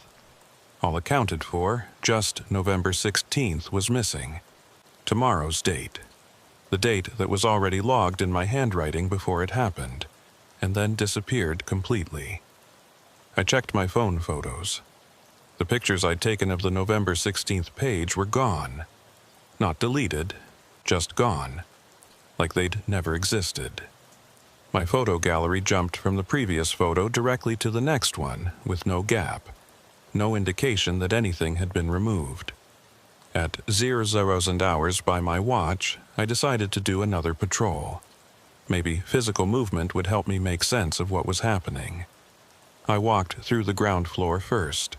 Everything normal. Then up to the second floor. The server rooms hummed their constant drone. Temperature still showed 68 degrees, but the air felt thick now. Resistant. I continued to the third floor. The hallway stretched in front of me, longer than I remembered. The overhead lights seemed dimmer, the shadows between them deeper. Halfway down the corridor, I stopped. Something made me turn and look back at the stairwell door I'd just come through. The distance was wrong. I'd walked maybe 50 feet, but the stairwell door looked like it was at least 100 feet away. The hallway had stretched without me noticing. I continued forward, toward the far stairwell. The distance to that door seemed normal, but when I glanced back again, the other door had receded even further. The hallway was expanding behind me as I walked. I stopped and pulled out my phone to use the compass app, something to give me objective measurements. But my phone screen was blank. Not dead, not powered off, just blank, no display at all. I pressed the power button, nothing. Held it down for a hard reset, nothing. I looked at my watch. The hands had stopped moving. Frozen at 0004. The hallway lights flickered once, twice, then steadied. But the quality of the light had changed. It was the same brightness, but somehow older, like looking at the world through aged film. I continued walking, counting my steps. 50 paces, 75, 100. The far stairwell door didn't get any closer. The hallway just kept extending in front of me, unspooling like an infinite corridor. Behind me, I heard a door open. I spun around, hand on my weapon. The hallway behind me was empty. All the doors were closed. But I definitely heard it. The distinct sound of a door opening and closing. Then I heard footsteps. Not the echo of my own steps, but new ones, coming from somewhere ahead of me. I turned back toward the far stairwell. The door was opening. Slowly, deliberately, like someone was pushing it open from the other side. A figure stepped through. It was me. I was looking at myself, maybe 50 feet away, walking into the hallway from the stairwell. Same uniform, same posture, same everything. The figure, the other me, didn't seem to notice me. He just walked down the hallway, checking doors, doing a routine patrol. I stood, frozen, watching myself move. The other me reached one of the offices, tried the handle, confirmed it was locked, then continued on. As he got closer, I could see more details. His name badge said Hayes. His watch showed 0147. His movements were mine, efficient and practiced. He walked past me. Not through me, but past me. As if I wasn't there. As if I was invisible. I turned to watch him continue down the hallway. He reached the stairwell door at the far end, the one I'd been trying to reach for what felt like forever. He opened it and disappeared inside. The moment he was gone, the hallway snapped back to normal length. I was standing at the far end, right next to the stairwell door. The distance behind me to the other stairwell looked correct now, maybe 150 feet. I checked my watch. The hands were moving again. 047. My phone screen showed the normal display. 047. The radio crackled. Post 7, time check at 0200 hours approaching. Prepare for status report. I opened the stairwell door and looked down. Empty, no sign of the other me. Just a normal stairwell, concrete and metal rails and fluorescent lights. I went back down to the security office, my mind racing. What I'd just experienced couldn't be explained by fatigue or equipment malfunction. I had seen myself, a version of me from a different time, walking through the same space, unaware of my presence. Back at the desk, I pulled out the logbook. November 16th was there again. The page that had disappeared was back, filled with entries in my handwriting for a shift I didn't remember working. But now there were new entries too, entries that hadn't been there before. 0147. Third floor patrol completed. Encountered temporal overlay. Corridor extension phenomenon observed. Recommend flagging this shift for review.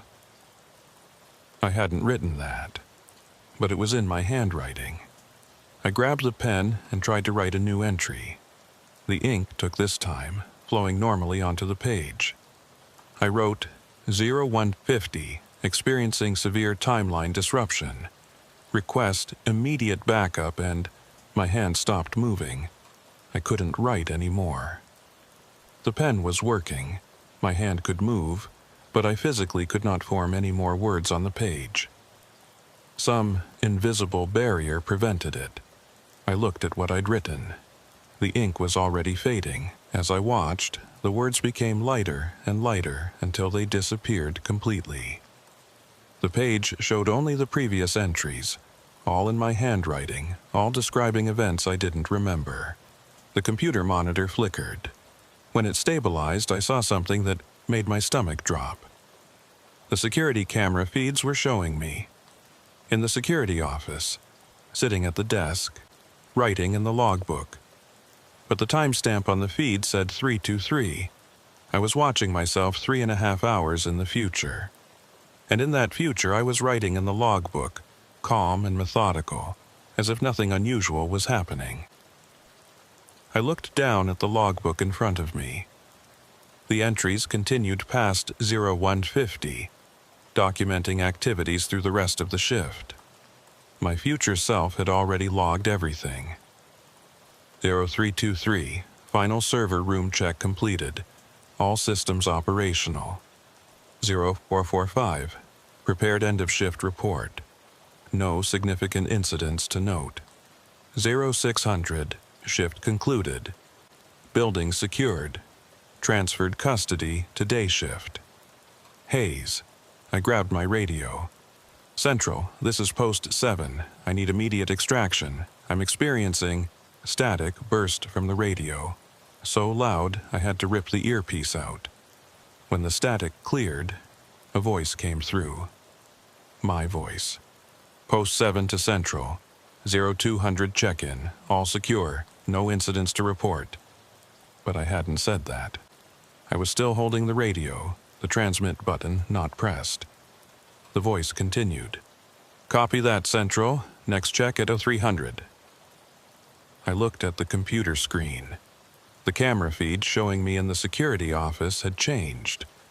Now, the timestamp read 0200, and the version of me on screen was putting down the radio, exactly as if I'd just finished the call I'd heard. I stood up, backing away from the desk. This wasn't happening. This couldn't be happening. But I knew it was. Somehow, I was unstuck in time. Jumping forward, seeing different versions of myself existing in different moments, all overlapping in the same space. The lights in the security office dimmed, then brightened, then dimmed again. Each time they changed, I saw the room differently. Once with me at the desk. Once with the room empty.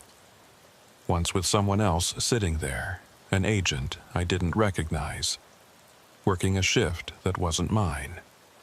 I closed my eyes, trying to center myself. When I opened them, the room was normal again. I was alone, the clock showed 2:03, and everything looked ordinary, except for the logbook. November 16th was gone again. The pages jumped from the 15th to the 17th with no indication anything was missing. I picked up the logbook and carried it with me as I left the security office. I needed to see something real, something solid, something that existed in normal time. I walked to the main entrance and looked out at the parking lot. The same 3 cars, the same street light, the same empty street. But the sky was wrong. It should have been full dark, stars visible if there weren't so much light pollution. Instead, the sky had a gray quality, like pre-dawn twilight. Yet my watch showed 02:05. Hours until sunrise. I went back inside and pulled out my phone. No signal, no network. The date display showed November 16th. I took the stairs to the second floor, thinking maybe the server rooms would give me something concrete to hold on to. Equipment doesn't lie. Hardware operates according to fixed principles. The server room required a key card. I swiped mine, and the door unlocked with its usual click. I stepped inside. The servers were all off. Not just powered down, but completely inert. No lights, no hum, no heat, like they'd been unplugged for months. I moved between the rows, checking panel after panel, everything dead. But on the security cameras, these same server rooms had shown normal operations. Lights blinking, systems running. I left the server room and went back to check the camera feeds. On the monitors, the server rooms looked active. I could see the indicator lights, the status displays, everything functioning normally. I went back upstairs and looked directly at the servers. Dead. Back downstairs to the monitors. Active. The building was showing me 2 different realities simultaneously. I sat down at the security desk and tried to think. The logbook entries described a normal shift, uneventful, routine. But what I was experiencing was anything but normal, unless the normal shift hadn't happened yet, unless I was experiencing events out of sequence, and the real shift, the one that would be logged and recorded and remembered, was still to come. But if that was true, what was I doing right now? What was this version of the night? This experience that nobody would ever record? At 0300, my radio crackled. Post 7, status check. I grabbed the radio and transmitted. Central, this is Agent Hayes. I need to report. But what came out of my mouth didn't match what I intended to say. My voice, speaking on its own, said, Post 7, all clear. No incidents. I tried again, forcing the words. I'm experiencing timeline disruption. I need... But again, my voice transmitted something different. Everything normal. Next check at 400. I wasn't in control of what I was saying. My future self was speaking through me, delivering the reports that had already been logged, that had already happened according to some version of reality I hadn't experienced yet. I dropped the radio and looked at my hands. They were fading, not disappearing but becoming translucent. I could see the desk through them. I was being edited out of this timeline. The version of me that was logged, recorded, and official was overwriting the version of me that was experiencing these anomalies. Reality was correcting itself, removing the inconsistency. I grabbed the logbook and flipped to November 16th. The page was there again, but this time I could see through it. The paper itself was becoming transparent. I tried to write in it, to add my own entry, to document what was really happening. But the pen passed through the page without leaving a mark. I was already too insubstantial to affect the record. The security office around me was changing.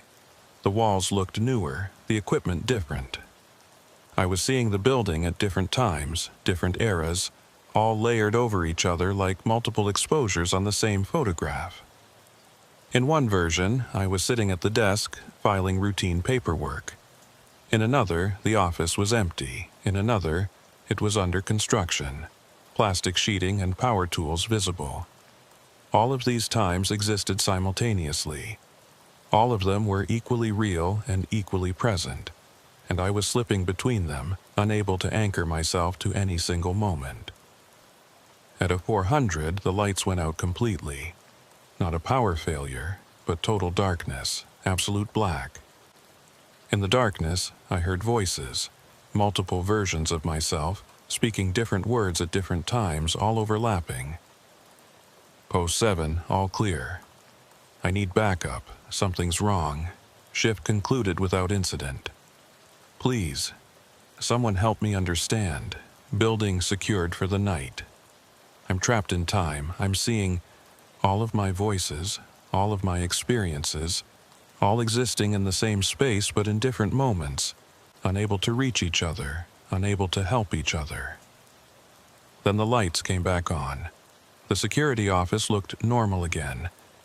I checked my watch, 0403. My hands were solid again, no longer translucent. The logbook sat on the desk, open to November 15th. My entries from earlier in the shift were there, neat and complete, ending at 0400. I logged the next entry. 0403. Experienced significant disorientation. Recommend medical evaluation if symptoms persist. The ink took. The words stayed visible. I was existing in normal time again, at least for the moment. But I knew it wouldn't last. Whatever was happening to me, whatever this building was doing to time itself, wasn't finished. I decided to test something. I grabbed a blank piece of paper and wrote the date and time at the top. November 15th, 0405. Then I wrote, "If I lose time again, this note proves I was aware during the gap." I folded the paper and put it in my pocket. Physical evidence that existed outside the logbook, outside the official record. At 0415, I did another patrol. This time, I paid close attention to details, looking for signs that time was behaving strangely. The building felt normal. The floors had the right number of rooms, the hallways were the correct length, the server rooms hummed with their usual drone. Everything appeared ordinary. But when I returned to the security office at 0435 and checked the camera feeds, I saw something that confirmed my worst suspicions. On the third floor camera, there was someone walking the hallway. The figure was dark, shadowy, difficult to make out clearly, but the gait was familiar. The posture, the way of moving. It was me, again. Another version of me, existing in the same building at the same time. I grabbed my radio and my flashlight and headed up to the third floor. When I burst through the stairwell door, the hallway was empty, but I could hear footsteps, fading away, as if someone had just turned a corner. I followed the sound, moving quickly but quietly. The footsteps stayed just ahead of me, always just out of sight. I rounded corner after corner but never caught up. Finally, I stopped in the middle of a hallway and called out, "Hayes, I know you're there. I know you're me. We need to talk." The footsteps stopped. For a long moment, there was only silence. Then, from somewhere ahead of me, I heard my own voice. "You can't talk to yourself across timelines. It creates paradox." "I don't care about paradox," I shouted.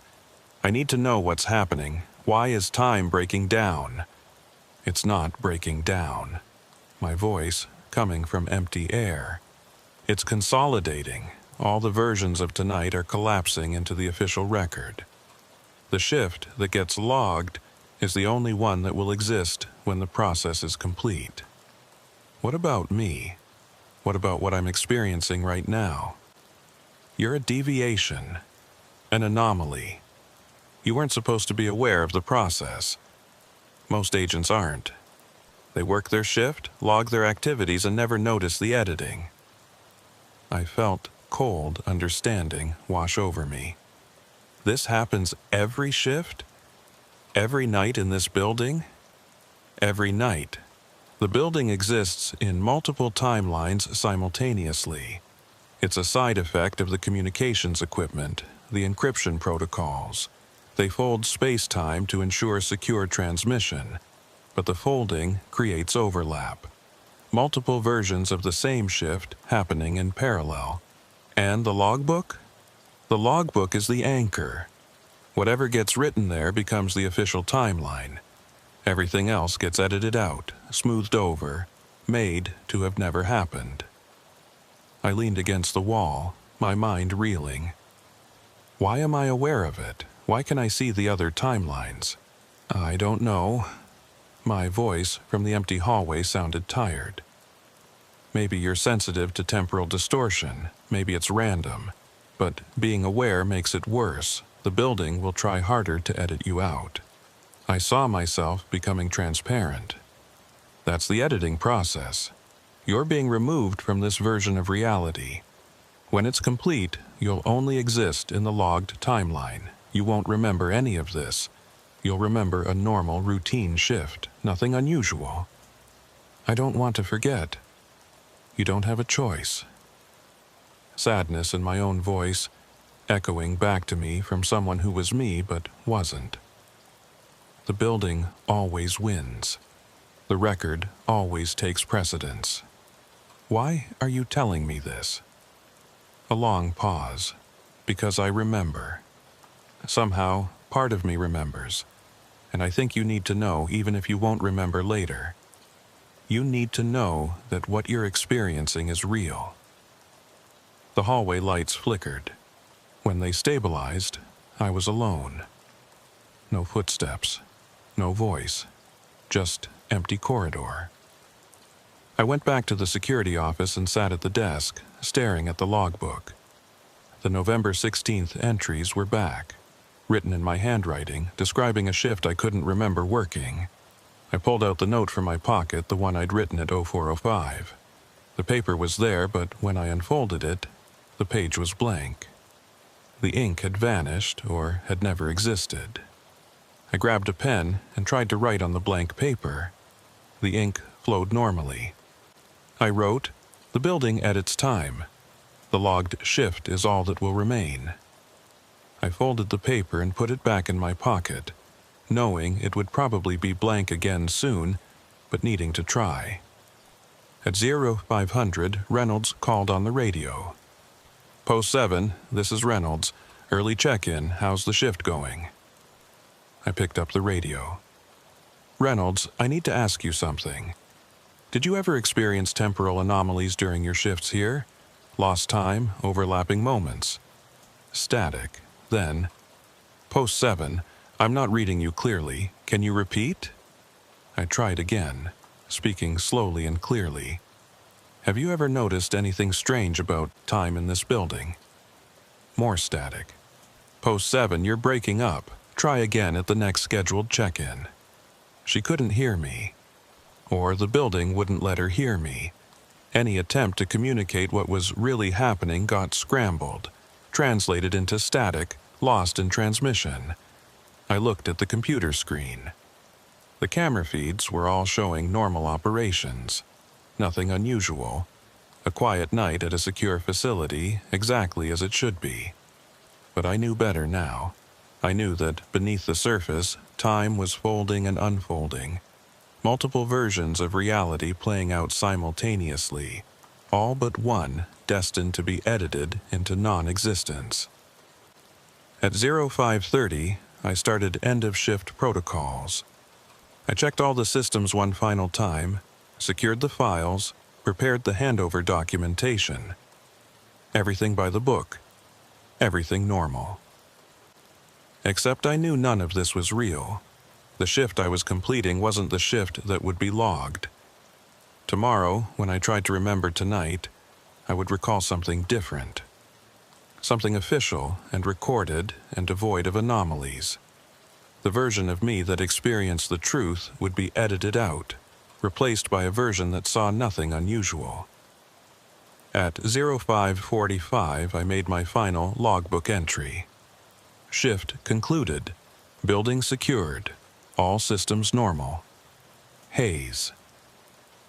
The moment I finished writing my signature, I felt something shift.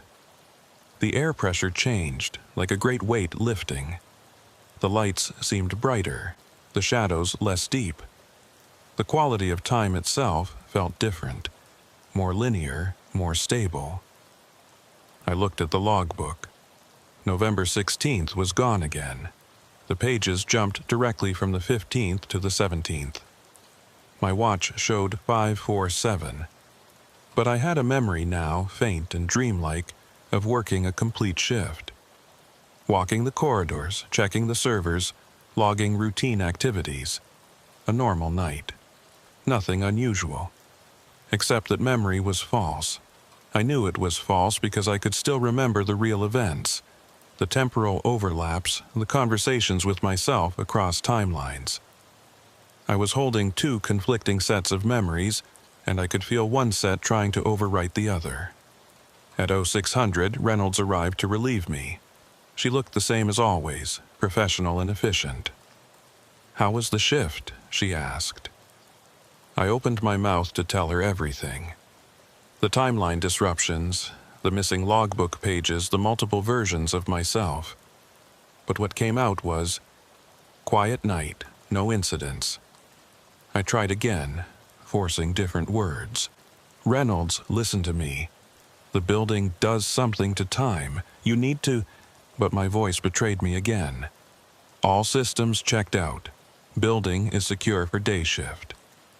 I couldn't tell her. The building wouldn't let me. Any attempt to communicate the truth got translated into routine pleasantries. Reynolds nodded, already focused on the computer screens. "Good. See you tomorrow night." I gathered my things and headed for the door. As I walked across the parking lot to my car, I pulled out my phone to check my photos, looking for the pictures I'd taken of the November 16th logbook page. The photos weren't there. My gallery showed no gaps, no missing files, just a continuous record of normal images with nothing out of place. I got in my car and sat behind the wheel, gripping it hard enough to make my knuckles white.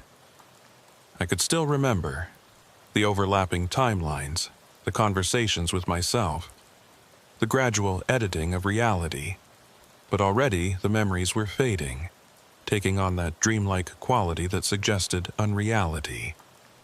Had it really happened?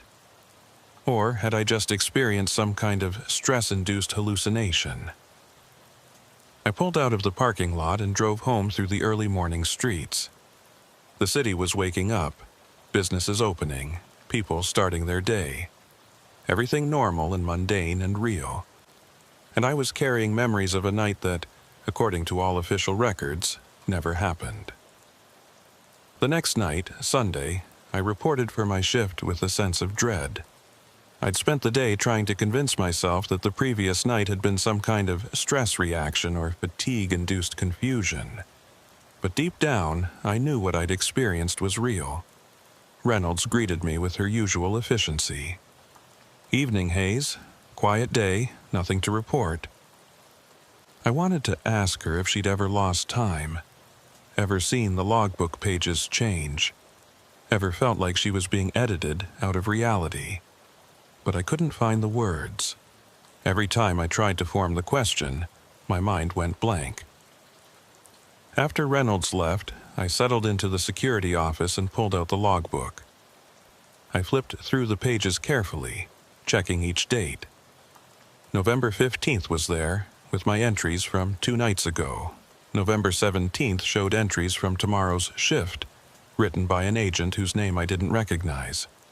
Collins. But November 16th, last night's date, simply didn't exist in the book. I checked my own memory.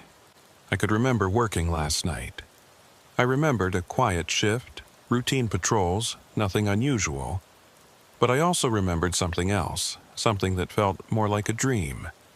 Temporal overlaps, missing pages, conversations with myself. 2 sets of memories, incompatible with each other, both claiming to be real. I pulled out my phone and opened the Notes app.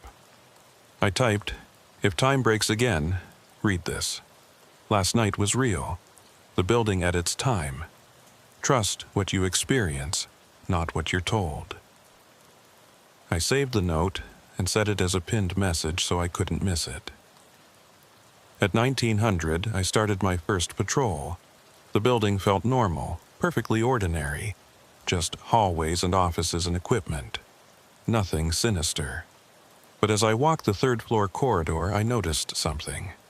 On one of the office doors was a placard that read, "Communications Director Collins." Collins, the name that would be in tomorrow's logbook. An agent who would work the shift after mine. I tried the door, locked. But through the small window I could see the office was occupied. Someone was sitting at the desk writing something. I knocked on the window. The figure at the desk didn't respond, didn't even look up. Just kept writing. I knocked harder. "Hey, this floor is supposed to be empty." No response. The figure continued writing, oblivious to my presence. I used my master keycard to unlock the door and pushed it open. The office was empty, no desk, no chair, no person. Just an unfurnished room with blank walls. But through the window I could still see the figure sitting there, writing. I stepped back into the hallway and looked through the window again. The figure was clearly visible, hunched over paperwork. I opened the door. Empty room. I was seeing 2 realities again. One where the office was occupied, one where it was empty. And I could perceive both simultaneously. I closed the door and continued my patrol, my heart rate climbing. It was starting again. Time was fracturing around me. Back in the security office at 1930, I logged my activities. The pen worked fine, the ink took normally. Everything seemed stable. But when I looked at the entry I'd just written, I saw something that made my breath catch. My handwriting, but different words than I'd intended. I'd written, 1930, 3rd floor check. All offices secure, no anomalies. But I'd meant to write, 1930, 3rd floor check. Saw figure in office 312. Door showed empty room but window showed occupied. Temporal overlay beginning again. My hand had written the official version while my mind was thinking the truth. I grabbed a new pen and tried again on a separate piece of paper. I wrote, "The building is changing what I write." I looked at the paper. It read, "Standard patrol completed. Nothing to report." My hands were writing things my mind wasn't composing. The editing was happening in real time now, translating my attempts to document the truth into bland official language. At 2000, I checked in with Central Command. Post 7, status check, all clear. But I hadn't pressed the transmit button. The radio had broadcast on its own, speaking with my voice but without my intention. I tried to override it, to speak my own words. "Central, I need to report timeline." but my voice continued smoothly as if I hadn't tried to interrupt. Everything normal. Next check at 2100. I was losing control of my own actions. The official version of me was taking over, performing the shift that would be logged and recorded while my conscious awareness became just a passenger. At 2100, I was doing a server room check when I saw him. Another version of myself, standing at the far end of the room, checking the equipment panels. This version of me didn't seem aware of my presence. He moved through his duties mechanically, efficiently, logging information on a tablet. I walked closer. "Hayes, I know you can hear me." The other me didn't respond. He just continued working, checking gauges, noting readings. I reached out to touch his shoulder. My hand passed through him like he was made of mist. He was there but not solid, occupying the same space but in a different timeline. I pulled out my phone and tried to take a picture. But when I looked at the screen, the photo showed an empty server room. The other me didn't appear in the image. I was the only one who could see him. Or I was seeing across timelines, perceiving versions of the shift that existed in parallel to my own. The other me finished his check and walked toward the door. As he passed, he suddenly stopped and turned to look directly at me. For a moment, our eyes met. His expression showed confusion and recognition. Then he spoke. "You're still aware?" "Yes," I said. "Are you?" "I think so, but I'm not sure which version is real. Am I the one logging the official shift, or are you?" "I don't know," I admitted. "Maybe we both are. Maybe there are dozens of versions of us, all working this shift simultaneously, all thinking we're the real one." The other me looked troubled. "If that's true, which one survives? Which version gets to keep existing when the timelines consolidate?" Before I could answer, he flickered and vanished. Just gone, like a candle blown out. I stood alone in the server room, surrounded by humming equipment, feeling more isolated than I'd ever felt in my life. At 2200, I found myself back at the security desk with no memory of returning there. I'd lost 10 or 15 minutes, a gap in my awareness where my body had apparently continued working while my consciousness was absent. I checked the logbook. New entries had appeared, written in my hand documenting activities I didn't remember doing. 21:30. Checked external perimeter. All access points secure. 21:45. Responded to motion sensor alert on second floor. False alarm, equipment adjustment. I had no recollection of any of this. But the logged version of me had apparently experienced these events and recorded them faithfully. I was splitting. My awareness and my physical actions were diverging, becoming separate entities. The official me was performing the shift while the conscious me was trapped in a state of disconnected observation. At 2300, I decided to try an experiment. I went to the third floor and positioned myself in the middle of the long corridor. Then I waited. According to the pattern I'd observed, I should see myself patrolling this hallway at some point. Another version, in another timeline, performing the same duties. I waited. 5 minutes, 10, 15, then I heard it. Footsteps on the stairs. The door at the far end opened and I saw myself walk through. This version of me moved purposefully down the corridor, checking doors. When he reached the middle, where I was standing, he walked right through me. No collision, no acknowledgement. He occupied the same space I did, but in a different slice of time. I turned and followed him, watching myself work. He was thorough, professional, exactly as I would be, but his movements had an automated quality, like he was following programming rather than making conscious decisions. When he reached the end of the corridor and entered the stairwell, I tried an experiment. I ran ahead, taking a different route, and positioned myself at the bottom of the stairs before he could get there. The door opened and he emerged. I stood directly in his path. He walked through me again without slowing down, without any indication that he perceived me at all. But as he passed through my position, I felt something. A jolt of connection, a momentary overlap of consciousness.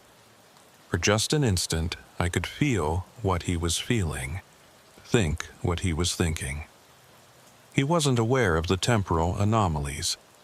His experience was of a normal shift, routine and unremarkable. He was content, calm, doing his job well. He was the version that would be preserved, the version that matched the official record. And he had no idea that other versions of himself were struggling with the knowledge of what the building really was. At midnight, I sat in the security office and wrote a note to myself on a piece of paper. You are aware of the timelines. Don't let them make you forget. I folded the note and put it in my breast pocket, right over my heart. Maybe proximity to something vital would help it survive the editing process. At 0100, my radio came to life with a voice I didn't recognize. Agent Hayes, this is Agent Collins. Can you read me? Collins, the agent who would work tomorrow night's shift. Collins, this is Hayes. You're not scheduled until tomorrow. Why are you on this channel? Tomorrow? Collins sounded confused. Hayes, it's Monday night. I'm here for my shift. Why are you still on this frequency? I looked at my watch. Sunday night, 0105. Collins, it's still Sunday. You're a day early. No, Hayes, it's Monday. November 17th. You should have clocked out hours ago. I pulled out my phone. The date display showed November 17th, but that was impossible. I'd just started my shift 4 hours ago. It was still Sunday, still November 16th. Except, according to my phone, an entire day had passed without me experiencing it. Collins, listen to me carefully. The building does something to time. If you're experiencing anything unusual, any missing time or temporal overlaps, you need to document it however you can. Static. Then, Hayes, you're not making sense. Are you feeling all right? Should I call for medical support?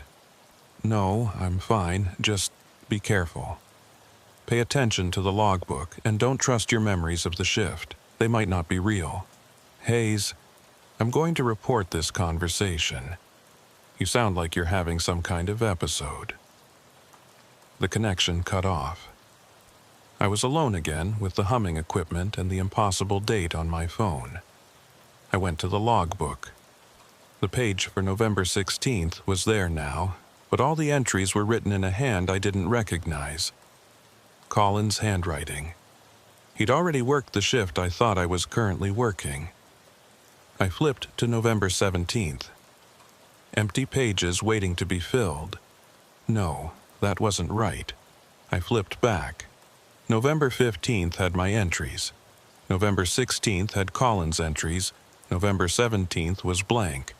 But I'd been working November 16th. I was sure of it. I'd reported at 1800 on Sunday, November 16th. Except now, all the evidence said today was Monday the 17th. And I was working Monday's shift. And Sunday's shift had already been completed by Collins. An entire day had been edited out of my experience. I'd lost Sunday, lost my shift, lost a full rotation of the Earth. I pulled the note from my pocket, the one I'd written at midnight reminding myself that I was aware of the timelines. The paper was blank. I was being erased systematically, not just edited, but removed entirely. Soon, there would be no evidence I'd ever been aware of the temporal anomalies.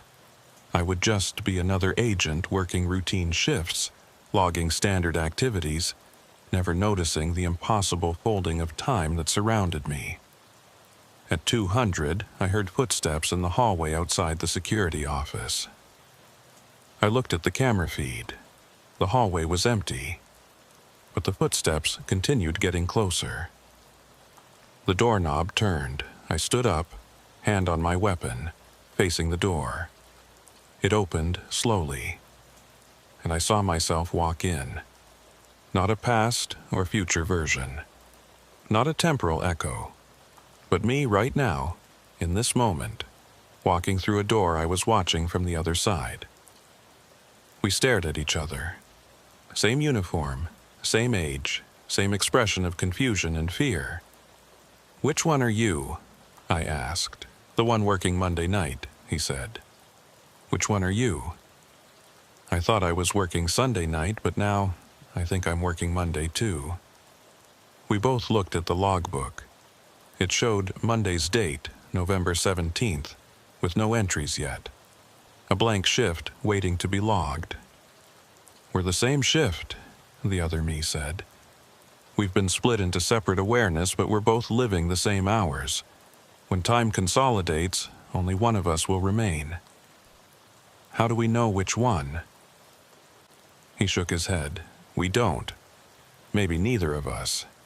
Maybe a third version we can't see, the one that's logging everything normally without noticing any of this." He walked closer, and I noticed he wasn't casting a shadow. The overhead lights passed through him like he wasn't fully solid. "You're fading," I said. "So are you," he replied, pointing at me. I looked down at my hands. He was right. I could see the desk through them, faint but definite. I was becoming translucent. "The timeline is choosing," I said. "It's deciding which version to keep. Or it's discarding both of us." He sat down in the chair, or tried to. He passed partially through it before finding solidity. "Maybe we're both the anomalies. Maybe there's an official version of this shift happening right now that we can't see, and we're just glitches being edited out." The lights flickered. When they stabilized, the other me was gone. I was alone in the security office, becoming more transparent with each passing second. I grabbed the logbook and tried to write something, anything, to anchor myself to this reality. But the pen passed through the page without leaving a mark. I was too insubstantial now to affect physical objects. I was becoming a ghost in my own shift. At 0300, I couldn't feel the floor anymore. I was standing on it, or I thought I was, but there was no sensation of contact. I was present, but not participating. Observing, but not affecting. I walked through the building, passing through walls and doors like they were made of mist. I could see everything, but interact with nothing. On the second floor, I saw another version of myself doing a server room check. He was solid, corporeal, real. He logged his activities on a tablet, then left the room through the door like a normal person. That was the version that would survive. The one who experienced nothing unusual, who had no awareness of the temporal folding, who would log a routine shift and remember nothing strange. I tried to speak to him, to warn him, but no sound came out. I was beyond sound now, beyond matter. Just a consciousness drifting through a building that no longer acknowledged my existence. At 0400, I found myself in the security office without having walked there. I was just there, sitting at the desk or hovering near it. I couldn't quite tell which. The logbook was open, filled with entries in my handwriting. A complete record of a normal shift, everything logged properly, everything routine. I had no memory of writing any of it. On the computer screen, I could see the time, 0403. In 3 hours, the shift would end. Day shift would arrive. And whatever version of me existed in that future would hand over custody of the building with no awareness that anything strange had happened. I would forget, or I already had forgotten, or I'd never known. Time was so tangled now I couldn't tell what was memory and what was premonition. At 0500, I felt myself starting to fade completely. Not just visually, but existentially. The building was finishing its editing, removing the anomaly, smoothing over the glitch. Soon, I would simply cease to be, and only the official version would remain. I made one last attempt to leave evidence. I tried to write on the wall, scratch something into the desk, leave any mark that would prove I'd been aware. But I couldn't affect anything. I was less than a ghost. I was a memory. The building was actively forgetting. The last thing I remember from that night was watching the sun come up through the window. Dawn light filling the security office, illuminating the desk and the logbook and the empty chair. No one sitting there. The shift already ended. Day staff arriving, going about their normal routines, never knowing that something impossible had just occurred in the building they worked in. And me, watching from nowhere, from a slice of time that didn't exist in any official record. Then, even that faded. I woke up in my car in the parking lot. The sun was high overhead, mid-afternoon by the look of it. My phone showed 14:30 hours, Monday, November 17th. I had no memory of how I got there. The last thing I clearly remembered was starting my shift Sunday night at 1800. Everything after that was confused, fragmented, like trying to remember a dream. I checked my phone. No missed calls, no messages. I pulled up my work schedule. It showed I'd worked Sunday night as planned, then called in sick for Monday night's shift. But I had no memory of calling in sick. I had no memory of leaving the facility. I had no memory of the last 20 hours. I drove home slowly, trying to piece together what had happened. The harder I tried to remember, the more the memory slipped away, replaced by a vague sense of routine and normalcy. By the time I reached my apartment, I'd convinced myself that I must have caught some kind of bug, worked through it Sunday night, then gone home sick Monday morning. That made sense. That was logical. The other memories, the temporal overlaps, the fading reality, the multiple versions of myself, those were clearly just stress-induced hallucinations. Fever dreams, nothing real. I spent Monday evening resting, convinced I'd just had a rough shift and let my imagination run wild. Tuesday, I reported for my shift as usual. Reynolds briefed me on the usual protocols. Everything normal. I settled into the security office and pulled out the logbook. I flipped to Sunday, November 16th, to review my entries from that shift. The page wasn't there. The logbook jumped from November 15th to November 17th with no indication anything was missing. I stared at the impossible gap. A full day, missing from the official record. My shift, the one I'd worked 2 nights ago, simply didn't exist according to the logbook. I flagged down Reynolds before she could leave. The logbook is missing a page. November 16th. She looked at the book, flipped through it carefully. I'm not seeing any missing pages, Hayes. The dates are sequential. But Sunday's shift isn't here, the 16th. Reynolds looked at me oddly. Hayes, the 16th was Monday. You called in sick, remember? Collins covered your shift. His entries are right here, November 16th. She pointed at the page. It clearly showed November 16th, with entries and handwriting I didn't recognize. Collins's shift. That's not right, I said. I worked Sunday the 16th. I remember starting my shift. Hayes, Sunday was the 15th. You worked that shift. Here are your entries. Then you called in sick Monday the 16th. Collins covered for you. And today is Tuesday the 17th, your regular shift. See? All accounted for. She showed me the calendar. She was right. November 16th had been a Monday. Sunday was the 15th. But I had crystal clear memories of reporting for work on Sunday the 16th. I remembered Reynolds briefing me. I remembered the date on the logbook. Except now, all evidence showed I was wrong. The calendar, the logbook, Reynolds' account, everything contradicted my memory. Are you feeling all right? Reynolds asked, concerned now. Maybe you should take another night. You might still be sick.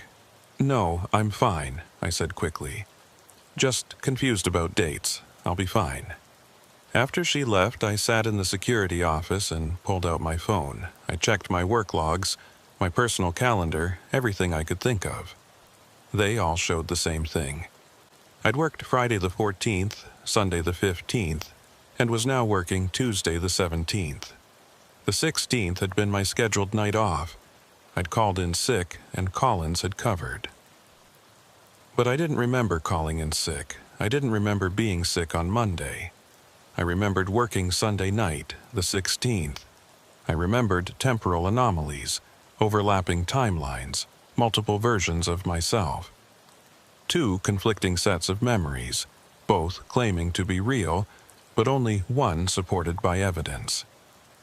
I tried to call Collins to ask him about his shift on the 16th, but there was no Collins in the facility directory. I checked the logbook again. The entries for the 16th were clearly there, but I couldn't read them. Every time I tried to focus on the words, they seemed to blur and shift. At 2100, I did my first patrol. The building felt normal. I checked the third floor, walked past Office 312. The placard on the door read Storage Room 312. No mention of any Collins. I opened the door. Empty storage space exactly as it should be. I walked the entire floor, checking every office. None of them showed any signs of recent occupancy. They all had that abandoned quality of spaces that hadn't been used in years. Yet someone named Collins had supposedly worked a shift here Monday night and logged the activities in the official book. Back in the security office, I tried an experiment. I grabbed a pen and wrote in the logbook, 2115, third floor check. Investigated discrepancy regarding missing shift log. I watched the words as I wrote them. They looked normal, permanent ink on official paper. I looked away for a moment, then looked back. The entry had changed. It now read, 2115, third floor check. All offices secure. No anomalies. I grabbed the pen and immediately wrote below it. Previous entry altered. Building is editing the logbook in real time. I kept my eyes fixed on the words, refusing to look away. But even as I watched, the letters began to shift and rearrange. Within seconds, the entry read, 2120, continued patrol. Everything normal. The building was actively rewriting the record while I watched, not even trying to hide it anymore. I pulled out my phone and took a picture of the page before it could change again. The photo showed normal entries. Nothing about alterations or editing. The building was changing reality itself. Not just records, but perception, memory, everything. At 2200, I heard footsteps in the hallway. I grabbed my flashlight and weapon and went to investigate. The third floor corridor was empty, but the footsteps continued. They seemed to come from everywhere and nowhere, echoing in impossible ways. I followed the sound to Office 312. The door was closed, but I could hear someone moving inside. I used my keycard to open it. The room was empty. Just bare walls and concrete floor. But the sounds continued. Footsteps, papers rustling, a chair scraping. I stood in the center of the empty room and listened to sounds that had no source. Activity from a timeline that didn't exist, bleeding through into mine. Collins, I called out. I know you're here. I know you worked Monday night. I need to know what you experienced. The sounds stopped. Complete silence. Then, very faintly, I heard a voice. My voice. There is no Collins. There never was. That shift doesn't exist. We don't exist. Who am I talking to? I asked the empty room. You're talking to yourself. The version of you that worked the shift that never happened. The version the building edited out. If you were edited out, how can you still exist? I don't exist. Not really. I'm just an echo, a remnant that got caught in the machinery. A ghost of a shift that was removed from the timeline. I felt cold understanding settle over me. The building doesn't just edit logbooks. It edits reality itself. Entire shifts just ceased to have ever happened. Yes, my voice from empty air. And the people who work those shifts ceased to have ever worked them. Their experiences, their memories, their very existence during those hours, all removed, smoothed over, made to have never been. But I remember working Sunday the 16th even though everyone says I called in sick. You remember because you were there. You're one of the echoes now. The building couldn't completely erase you. Part of you remains, aware of what was taken. How many others are there? How many shifts have been erased? Look at the logbook, really look at it. Not at the pages that are there, but at the spaces between them. I went back to the security office and examined the logbook carefully. The binding, the page edges, the thickness of the book. It was too thin. A year's worth of daily entries should have made the book much thicker. But it was barely half an inch, maybe 200 pages. I counted the pages. The book jumped from one date to another with irregular gaps. November 15th, 17th, 19th, 22nd, 25th. Random dates included, others missing. No pattern I could discern. But when I tried to flip to the missing dates, my fingers found no purchase. The pages weren't there to turn to. They'd been removed so completely they'd never existed. Dozens of shifts, maybe hundreds over the years, just gone. Edited out of the record, out of time, out of existence. And the agents who'd worked those shifts, where were they? "We're here," my voice said from the empty security office, though I was the only one visible in the room. All of us, the ghosts of shifts that never happened.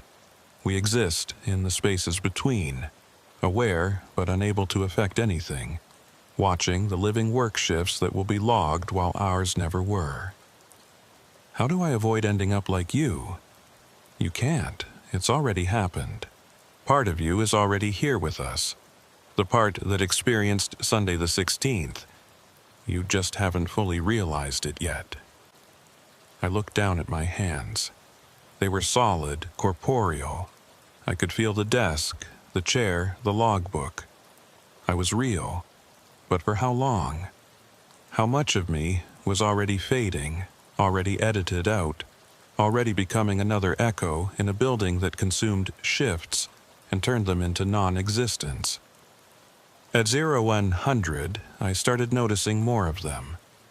The ghosts of shifts that never were. They appeared in the camera feeds, faint and translucent, moving through their routines.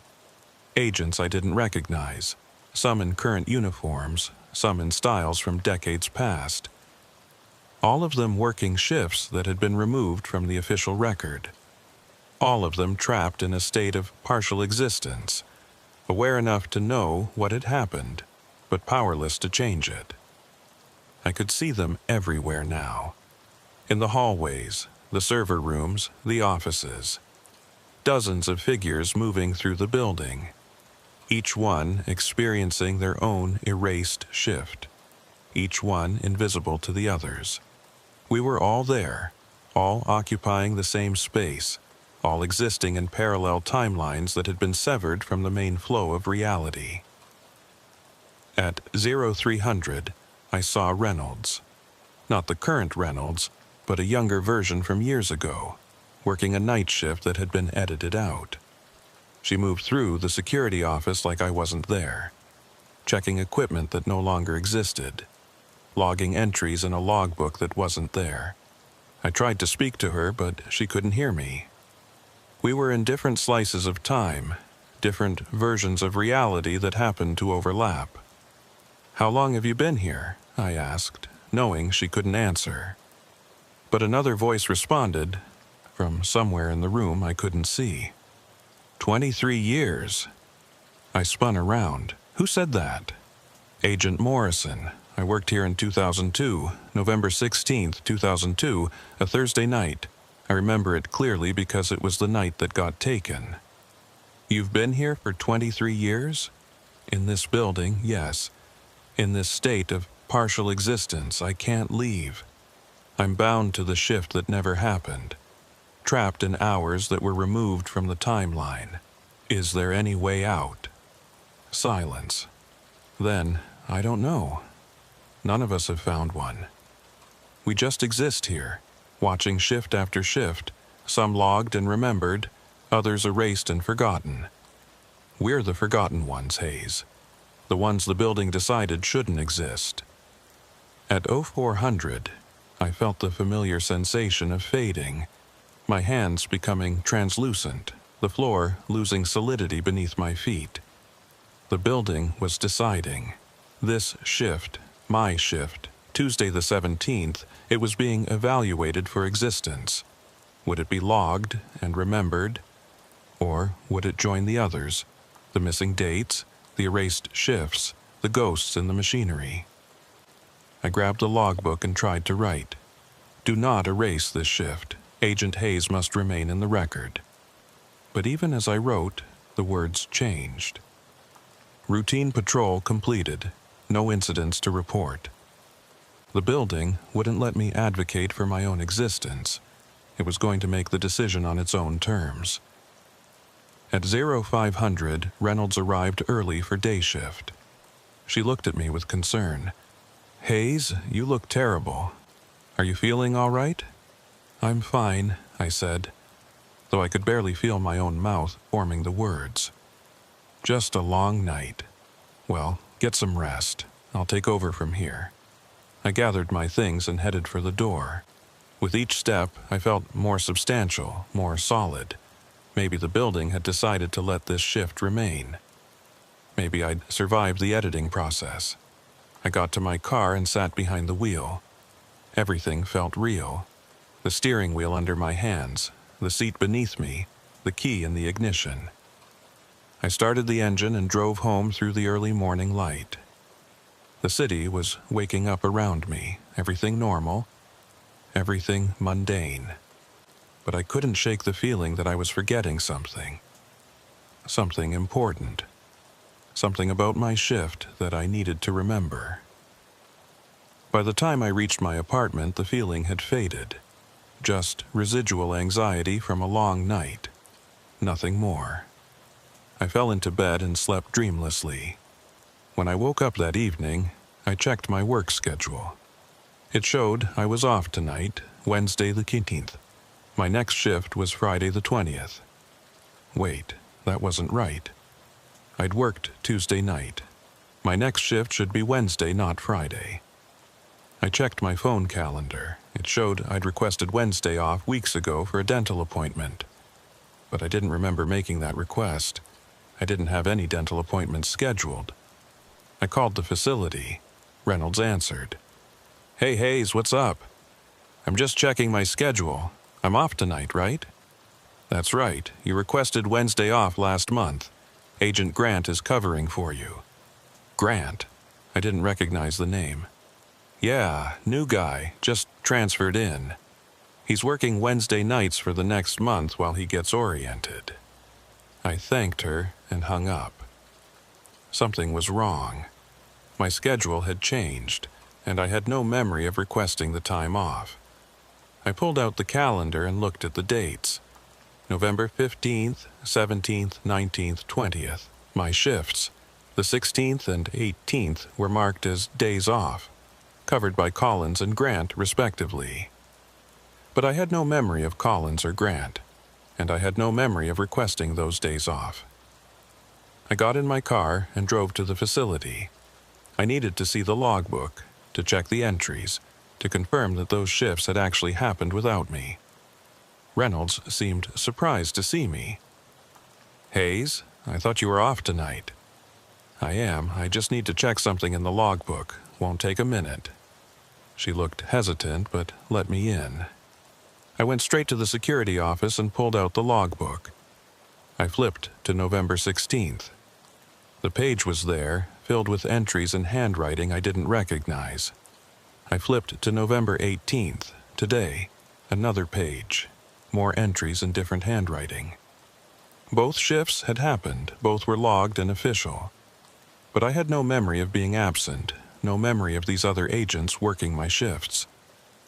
"Reynolds," I called out. "Who is Collins?" She came into the security office. "Collins? Never heard of him. Why?" I pointed at the November 16th entries. "He worked this shift. It's logged right here." Reynolds looked at the page. "Hayes, those are your entries. That's your handwriting." I looked again. She was right. The handwriting was mine. My signature at the bottom of each entry. But I hadn't written them. I'd never even been here on the 16th. I'd called in sick. Except now, the official record showed I'd worked that night and written these logs myself. "Hayes, are you sure you're feeling all right?" Reynolds asked gently. "Maybe you should see medical. You seem really confused." I left without answering. Got in my car and drove aimlessly, trying to make sense of what I was experiencing. The building was rewriting my history, not just the official logs, but my actual past. Shifts I hadn't worked were being added to my record. Shifts I had worked were being removed. My personal timeline was being edited and reorganized according to rules I didn't understand. By the time I got home, I'd convinced myself that I was just tired, stressed, maybe coming down with something. The confusion would pass. But deep down, in a place I couldn't quite access consciously, I knew the truth. I was being edited, systematically. Shifts were being added and removed, memories were being altered, my very existence was being reorganized. And soon, I would forget that anything unusual had ever happened. I would remember only what the building wanted me to remember. I would be just another agent working routine shifts, logging standard activities, never noticing the impossible machinery that surrounded me, never knowing that parts of me had been removed, edited out, made to have never existed. The building always wins. The record always takes precedence. And the agents who realize what's happening, we become echoes, ghosts, fragments of shifts that never were, aware enough to know we've been erased but powerless to prove it. I'm writing this now while I still can, while I still remember. But I know that soon these words will change. They'll become something ordinary, something bland and official. And I'll forget I ever wrote them, just like I'm forgetting everything else. The building is patient. It's been here longer than any of us. It will be here long after we're gone, and it will keep editing, keep removing, keep rewriting. Until only the shifts it approves remain, until only the agents it wants survive. The rest of us will be here, in the spaces between, in the hours that never happened, in the timeline that was erased. We'll be the ghosts in the machinery, the shifts that were never logged. If you're reading this, if somehow these words survived the editing process, please know that we exist. We're real. We were there. We just weren't allowed to remain. And if you work nights in a building that seems to play with time, pay attention to the logbook. Look for the missing dates. Notice the gaps. Because every gap is a shift that was erased. And every erased shift is an agent who became an echo. We're still here. We're still working our shifts. We just don't exist anymore. Not officially. Not in any way that matters. But we remember, and we're trying to warn you.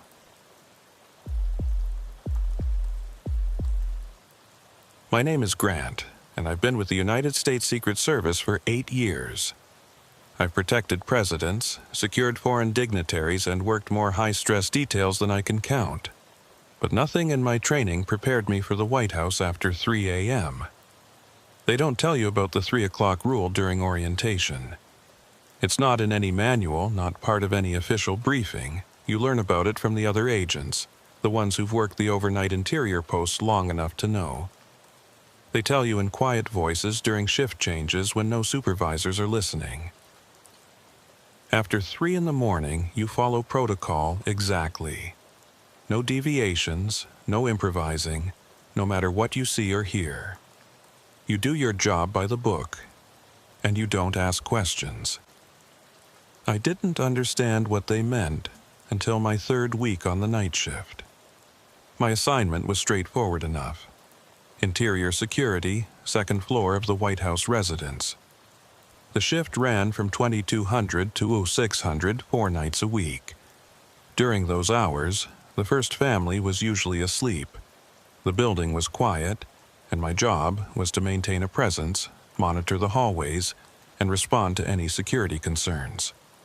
The second floor of the residence is where the first family lives. Private quarters, bedrooms, sitting rooms. The spaces where they can be away from the public eye. During the day, it's active with staff, family members, and occasional visitors. But at night, after about 11 p.m., it's supposed to be quiet. Everyone asleep, lights dimmed, just silence and stillness. That's the theory, anyway. My supervisor was Agent Walker, a 15-year veteran who'd worked more night shifts than anyone else in the detail. He was in his mid-40s, with gray creeping into his hair and the kind of calm demeanor that came from seeing everything twice. On my first night, Walker walked me through the protocols. "Your post is here," he said, indicating a position near the center hall. "You maintain visibility of the main corridor. You check in every 30 minutes on the radio, and you respond to any unusual activity." "Define unusual," I said. Walker paused, choosing his words carefully. "Anything that deviates from normal residential patterns. Unexpected movement, unauthorized persons, security system alerts. Use your judgment." "What about the first family? If they can't sleep and decide to walk around?" "You maintain a respectful distance, you don't engage unless engaged, and you log it in your report. But honestly, that almost never happens. Most nights, once everyone's asleep by 11 or so, they stay asleep until morning." He showed me the posting log, a simple clipboard where I'd note the time of my checks and any observations. The previous week's entries were mind-numbingly boring. 23:30, corridor check, all quiet. 00:00, hourly check, no activity. 0:30, routine patrol, building secure. Walker looked at me seriously. "Grant, I need you to understand something. This is an easy post if you follow the rules. Stay alert, log your activities, don't overthink things. Can you do that?" "Of course," I said. "Good." He hesitated, then added, "And if you notice anything strange after 3 in the morning, just maintain protocol. Don't investigate too deeply. Don't try to explain it. Just note it if necessary and move on." "What kind of strange things?" "You'll know if it happens. Just remember what I said. Protocol first, always." That should have been a clearer warning. But I was new, confident, and certain I could handle anything the assignment threw at me. Walker left at 22:30, and I took my post in the center hall. The second floor was quiet, just as he'd described. Soft lighting from wall sconces, thick carpet muffling any sound. The kind of stillness you only get in a building after everyone's gone to bed. I did my first check at 2300, walked the main corridor, checked the side hallways, confirmed all the doors were closed, everything normal. I logged it and returned to my post. The next few hours passed slowly. I did checks every 30 minutes, radioed in my status, maintained my position. Around midnight, I heard some movement from one of the bedrooms. Footsteps, the sound of a bathroom door closing. Normal nighttime activity. I noted it in the log and continued my watch. At 0100, I did another patrol. The building felt different at this hour, more isolated. During earlier checks, I could still sense the residual energy of the day, like the building was still settling. But after 1 in the morning, that faded completely. It felt like I was the only person awake in the entire structure. I checked the treaty room, the center hall, the west sitting hall, all secure. started to head back to my post. That's when I noticed the temperature had dropped. Not dramatically, but enough to notice. I could see my breath fogging slightly in the air. I made a note to mention it to maintenance in the morning. Old buildings had climate control issues. At 200, I radioed in my status. Second floor post, hourly check, all clear. The response came back. Copy that. Weather's changing outside, might affect building temperature. Let us know if it becomes an issue. So they'd noticed it too. That was reassuring. Just a normal fluctuation. At 0:30, I was standing at my post when I heard something that made me pause. Music. Very faint, barely audible, coming from somewhere down the hallway. I listened carefully. It sounded like a piano, playing a melody I didn't recognize. Soft, melancholic, the kind of thing you might hear in an old movie. I checked my watch. 0237. Still within normal hours. Maybe someone couldn't sleep and was playing music quietly. It wasn't unheard of. I walked toward the sound, moving quietly down the hallway. The music seemed to be coming from the direction of the yellow oval room. As I got closer, the melody became clearer. Definitely a piano, playing with skill, someone who knew what they were doing. I reached the door to the yellow oval room. It was closed, but I could hear the music clearly now, coming from inside. I knocked softly. "Excuse me, this is Agent Grant. Is everything all right?" The music stopped immediately. Complete silence. I waited for a response. None came. I knocked again. "Sir, ma'am, I'm going to need verbal confirmation that everything is okay." Still nothing. I tried the door handle. Locked.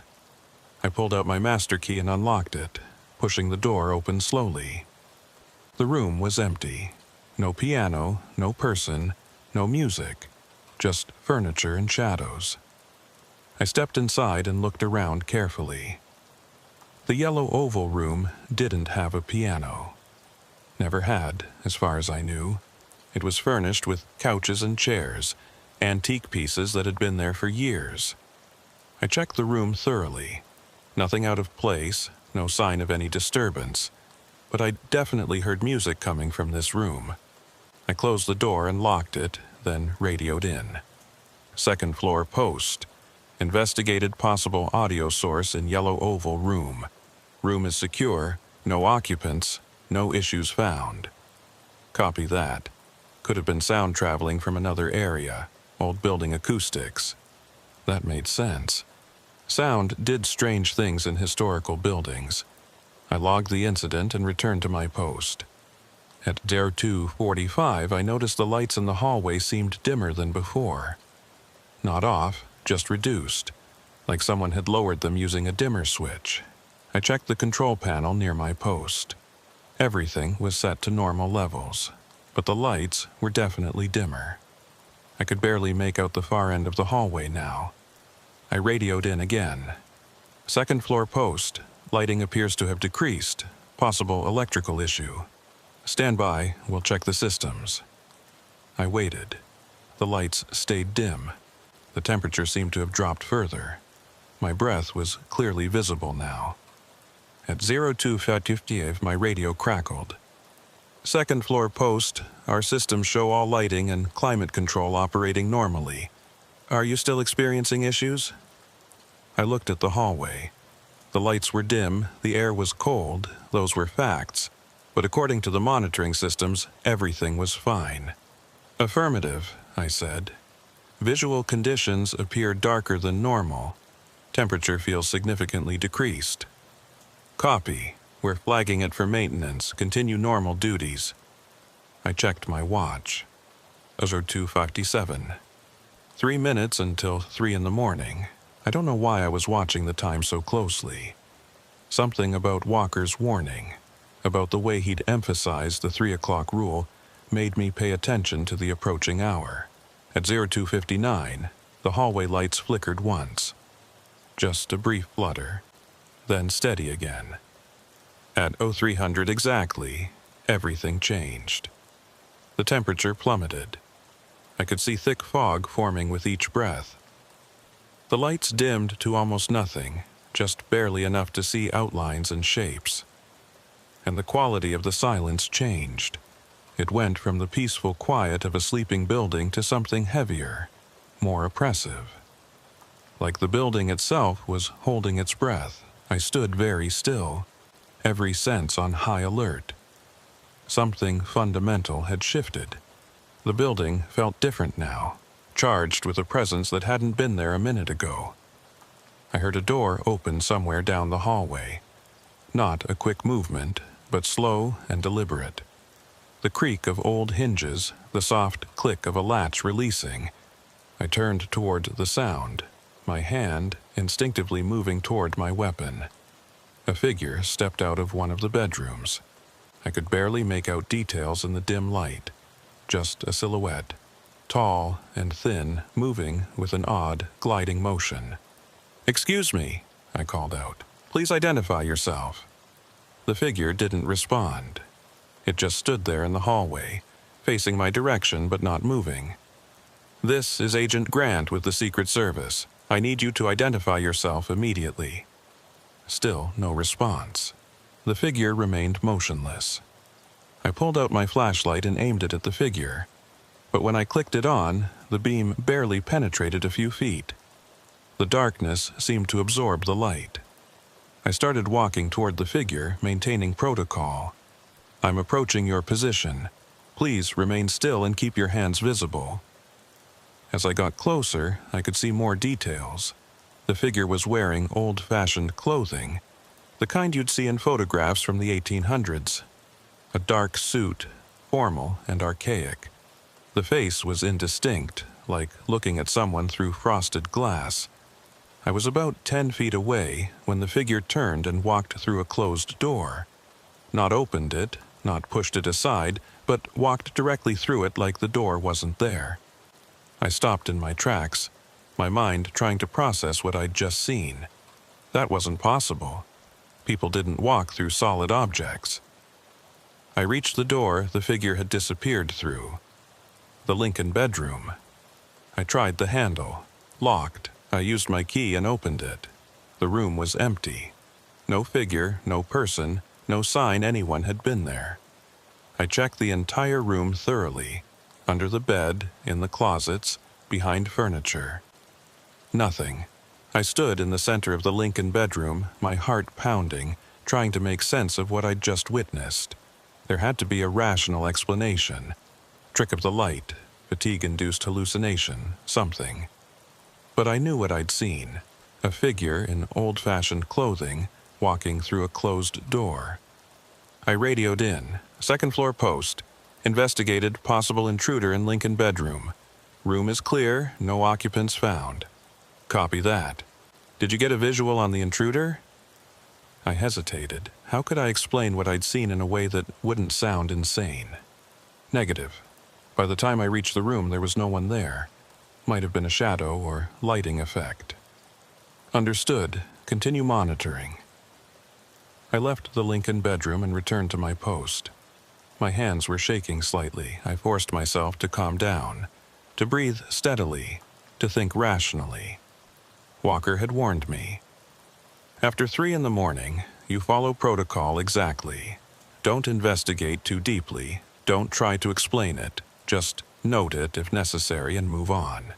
He'd known. Somehow, he'd known that strange things happened after 3 a.m.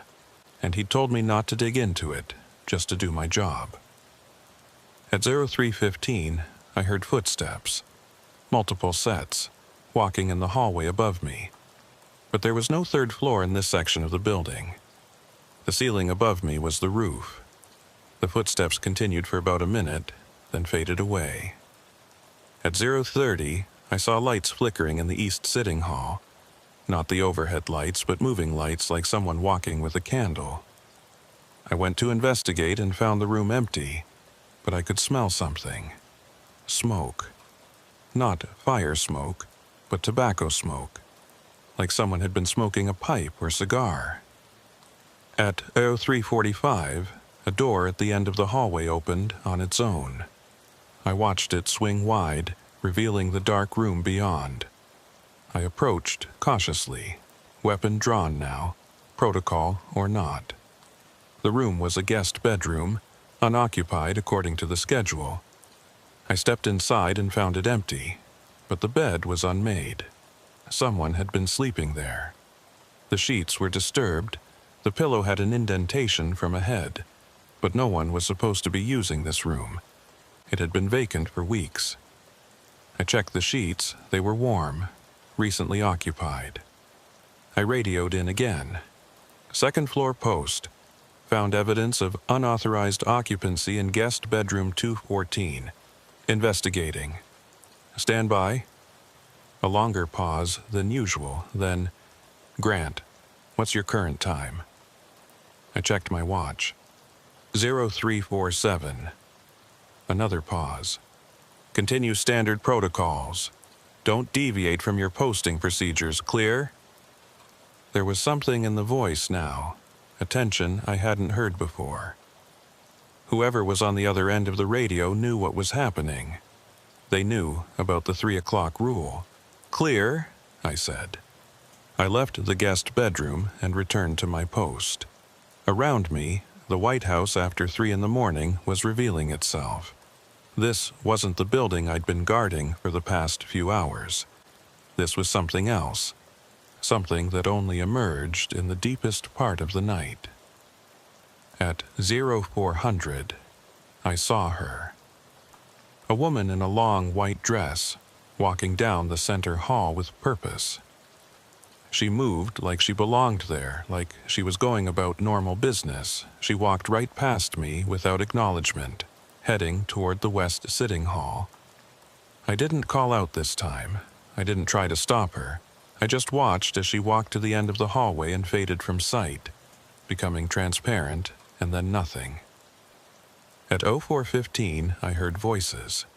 A conversation happening in one of the rooms, too muffled to make out words, but clearly 2 people talking. When I investigated, I found empty rooms and silence. At 0430, the lights brightened slightly. The temperature began to rise. The oppressive quality of the air started to lift. At 0445, everything returned to normal. Full lighting, comfortable temperature, the peaceful quiet of a sleeping household. It was like a switch had been flipped, transforming the building back to its ordinary state. I stood at my post, breathing hard, trying to process what I'd experienced over the past hour and 45 minutes. At 0500, Walker arrived for early shift change. He took one look at me and nodded knowingly. You saw them. Them? The others. The ones who are still here after 3 a.m. I didn't know what to say. Walker gestured for me to follow him to a small office down the hall, out of earshot from any monitoring equipment. Look, he said quietly. What you experienced tonight is normal. Well, normal for this building after 3 in the morning. It happens every night. Has happened for as long as anyone can remember. What's happening? Walker shrugged. No one knows for sure. Some people think it's residual energy from all the history this building has seen. Others think it's something about the location, the land itself. A few believe the building exists in multiple time periods simultaneously, and after 3 a.m., the barriers between them get thin. And the service knows about this? Of course we know. Everyone who works nights here eventually experiences it. But it's not something we can put in reports or investigate officially. What would we say? The White House is haunted after 3 in the morning? It would be a media nightmare. So we just ignore it? We acknowledge it privately and follow protocol publicly. We do our jobs, we keep people safe, and we don't make the strange things we see into bigger issues than they need to be. Walker looked at me seriously. Grant, I need to know you can handle this. Can you work nights here knowing what happens after 3? I thought about it. The figures I'd seen, the sounds, the impossible things. But nothing had been threatening. Nothing had actually posed a danger. It was just presence, activity from another time, bleeding through into ours. "I can handle it," I said. "Good, because it gets easier once you know what to expect. And there are rules, unwritten but important, about how to coexist with whatever's happening here." "What rules?" "Don't interact with them directly. Don't try to communicate or make contact. Just observe and move on. Never investigate the Lincoln bedroom between 3 and 4 if you can avoid it. And most importantly, never, ever deviate from standard security protocols, no matter what you see. The protocols keep you grounded in this time, this reality." I nodded, filing away each instruction. Walker clapped me on the shoulder. "You did fine tonight. Get some rest. It'll make more sense after you've processed it." But as I drove home in the early morning light, watching the city wake up around me, I knew some things would never make complete sense. I'd just spent an hour and 45 minutes in a building that existed in multiple time periods at once, and tomorrow night, I'd do it again. After that first night, I started paying closer attention, not just to what happened after 3 a.m., but to everything. The building's rhythms, the subtle changes in atmosphere, the way other agents behaved around certain times and places. I noticed that the other night shift agents never lingered after their shifts ended. They did their handoffs quickly and left, like they couldn't get out of the building fast enough. And no one ever talked about what they saw during those post-3 a.m. hours. It was an unspoken agreement. We all experienced it, we all knew it was real, but we never discussed the details. My 4th night on the post, I started documenting patterns. Not officially, just in a private notebook I kept. I wanted to understand what I was dealing with, even if I couldn't explain it. The activity always began at exactly 3 o'clock a.m., not 2:59, not 3:01, but precisely at the top of the hour. Like a switch being flipped, the temperature always dropped first. Then the lights dimmed, then the sounds started, footsteps, voices, doors opening and closing. The figures appeared to follow specific routes. The woman in white always walked from the center hall to the west sitting hall. The man in the old-fashioned suit always emerged from the same bedroom and entered the Lincoln bedroom. There were others too, each with their own pattern, their own routine. They never acknowledged my presence. They moved through their activities as if I wasn't there, as if they were replaying scenes from another time. But sometimes, just sometimes, one of them would pause and look directly at me. Those moments were the most unnerving. The sense of being seen by something that shouldn't be able to see you, being noticed by the past. 2 weeks into the assignment, I experienced my first deviation from the pattern. It was a Tuesday night, quiet evening, nothing unusual during the pre-3 a.m. hours. I'd done my checks, maintained my post, everything by the book. At 3 o'clock a.m., the familiar changes began. Temperature drop, lights dimming, the quality of silence shifting. At 3:15, I saw the woman in white making her usual walk down the center hall, but this time she stopped halfway down the corridor. She turned to face me directly, and she spoke. "He's coming." Her voice was distant, like hearing someone speak from underwater, but the words were clear enough. "Who's coming?" I asked, forgetting Walker's warning about not interacting. She didn't answer, she just turned and continued her walk, fading from sight at the end of the hallway. I stood frozen, processing what had just happened. In 2 weeks of observations, none of the figures had ever spoken. They just moved through their routines silently, unaware of the present. But she'd spoken to me, warned me about something. At 3:30, I found out what. I was doing a routine check of the treaty room when I heard a sound I hadn't heard before. Heavy footsteps, purposeful and steady, coming from the main staircase. These weren't the soft, gliding movements of the usual figures. These were solid, real, like someone actually walking up the stairs. I moved to investigate, hand on my weapon.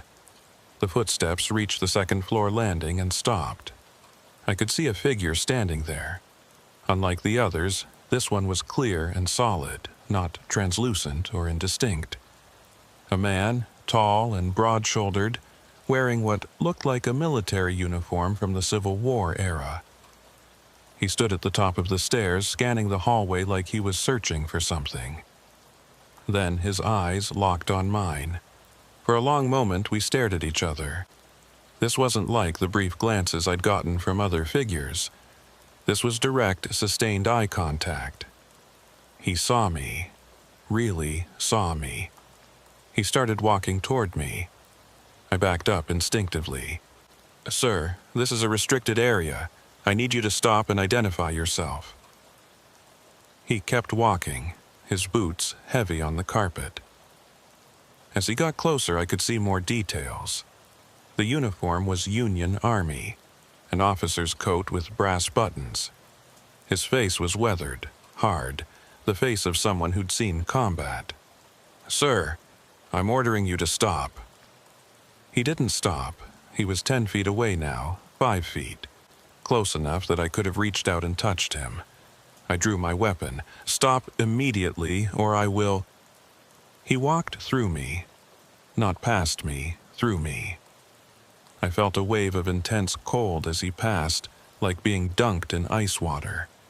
For a moment, I could see through his eyes, feel what he was feeling. Urgency, purpose. He was looking for someone, searching the building for a specific person. Then he was past me, continuing down the hallway. I turned and watched him check doors, moving with military efficiency. He reached the Lincoln bedroom and went inside. I stood there shaking, my weapon still drawn, trying to process what had just happened. That hadn't been like the other encounters. That figure had been aware, purposeful, searching for something. I gave him a minute, then followed to the Lincoln bedroom. I opened the door carefully. The room was empty. No sign of the military figure. But I could smell something. Gunpowder and blood. The scent was faint but unmistakable. I backed out of the room and closed the door. Whatever that figure had been, whatever he'd been searching for, I didn't want to know more. At 3:45, activity died down as usual. At 4 o'clock, everything returned to normal. When Walker arrived for shift change at 5 o'clock, I pulled him aside and told him about the military figure. His expression grew serious. "You saw him, the searching soldier. You know about him?" "Everyone who works nights long enough sees him eventually. He's different from the others, more aware, more purposeful. And he's looking for something he never finds." "What's he looking for?" Walker shook his head. "No one knows. Some people think he's searching for casualties, checking on wounded men. Others think he's looking for a specific person, but he appears every few weeks, searches the building, and then disappears. He's been doing it for over a century." A century? The first documented sighting was in 1892.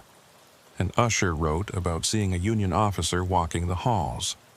Since then, dozens of people have seen him. Presidents, staff, security. Always the same figure, always searching, never finding. I felt a chill that had nothing to do with temperature. What happens if he finds what he's looking for? Walker looked at me strangely. "I don't know, no one does. He never has."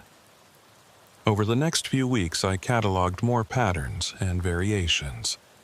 Some nights were more active than others. Certain dates seemed to trigger increased activity, anniversaries of historical events, dates when significant things had happened in the building. The most active night was always the anniversary of Abraham Lincoln's death, April 14th. I wasn't scheduled that night, but Walker told me about it later. Every door on the second floor had opened simultaneously. Figures had crowded the hallways, dozens of them, moving through scenes from a funeral that had happened 160 years ago. "It's like the building remembers," Walker said. "The stronger the event, the stronger the echo." I started to notice other things too. Small deviations from normal reality that only appeared after 3 a.m. Doors that led to rooms that didn't exist. I'd open a door to a familiar guest room and find myself looking at a completely different space. A parlor from another era, a bedroom with Victorian furniture. Once, even a makeshift hospital ward with beds lined up in rows. When I'd close the door and open it again, the room would be normal. The modern guest room, exactly as it should be. Mirrors showed reflections that didn't match reality. I'd walk past a mirror and see myself, but also see other figures behind me. People who weren't there when I turned around. Clocks would run backward. I'd watch a wall clock and see the hands moving counterclockwise, time reversing itself. But my watch would show normal progression. The building, after 3 a.m., wasn't just haunted. It was unstable, existing in multiple time periods simultaneously, unable to decide which version of itself was real. One night, about a month into my assignment, I experienced something that made me question whether I was still in my own timeline at all. It started normally enough. The 3 a.m. changes, the temperature drop, the dimming lights. I took my post and prepared for the usual activity. At 3:15, I saw a figure I recognized. Agent Walker. But not the current Walker, a younger version, maybe 10 years younger, wearing the uniform style from a decade ago. He was doing a patrol check, moving down the hallway exactly as I would. When he reached my position, he didn't see me. He looked right through me, the same way the historical figures did. I watched him complete his patrol and return to the posting position. He stood there, alert and professional, doing the job I was currently doing. I was watching a past version of Walker, working a night shift from years ago. The building was showing me its own history, replaying events from its recent past. But then, something stranger happened. I saw myself, another version of me walking down the hallway, doing a patrol check. This version of me was older, maybe 5 years older, moving with the confidence of someone who'd been doing this job for a long time. He walked right past where I was standing. I could have reached out and touched him, but I knew my hand would pass through. He was from the future, working a shift that hadn't happened yet. I was seeing multiple time periods simultaneously, past, present, and future, all occupying the same space, all equally real. The future version of me completed his patrol and returned to his posting position. For a moment, there were 3 of us in the hallway: past Walker, present me, and future me. 3 different times, 3 different shifts, all happening at once. Then, the future me turned and looked directly at where I was standing. Our eyes met. He could see me the same way I could see him. He mouthed something. I couldn't hear the words, but I could read his lips. "Don't trust the protocols." Then he faded, and I was alone in the hallway again, shaking with the implications of what I'd just witnessed. Don't trust the protocols. The rules Walker had given me, the standard procedures that were supposed to keep me grounded in this timeline. My future self was warning me not to rely on them. But why? What did he know that I didn't? At 3:45, I radioed in my hourly check. The response came back normal. Everything seemed fine, but I couldn't shake the warning from my future self. Don't trust the protocols. At 4 o'clock, when things returned to normal, I went to the small office and pulled up the duty logs on the computer. I wanted to see the historical records, check if what I'd been experiencing matched what others had documented. The logs went back decades. I scrolled through them, reading entries from agents long retired or dead. Most were routine. Building secure, no incidents. Completed rounds, all quiet. But occasionally, there were other entries. Carefully worded, vague, but hinting at something unusual. Investigated unexplained sounds, unable to determine source. Observed anomalous lighting conditions, reported to maintenance. Responded to movement in unoccupied areas, no intruders found. The agents who'd worked here before me had all experienced the same things, and they'd all used the same careful language, documenting just enough to cover themselves, but not enough to raise alarms. Then I found something that made my blood run cold. An entry from 15 years ago, written by an agent whose name had been redacted. After-hours activity has become increasingly intrusive. Figures are no longer passive observers. They are attempting interaction, and in some cases demonstrating awareness of current timeline. Recommend immediate investigation and potential protocol revision. The entry was dated April 14th, the anniversary of Lincoln's death, and beneath it, in different handwriting, was a supervisor's note. Agent removed from posting. Psychiatric evaluation ordered. No protocol revision necessary. The agent who tried to report what was really happening had been labeled mentally unstable and removed. That's what happened when you tried to make the truth official. I closed the log and sat back, thinking. The service knew what was happening here. They'd known for decades, maybe longer, but they couldn't acknowledge it officially, so they had this unspoken system. Work the shift, observe the anomalies, log it in vague terms, and never push for real answers. And anyone who tried to break that pattern got removed. Don't trust the protocols. My future self had tried to warn me. The protocols weren't designed to keep me safe from the phenomena.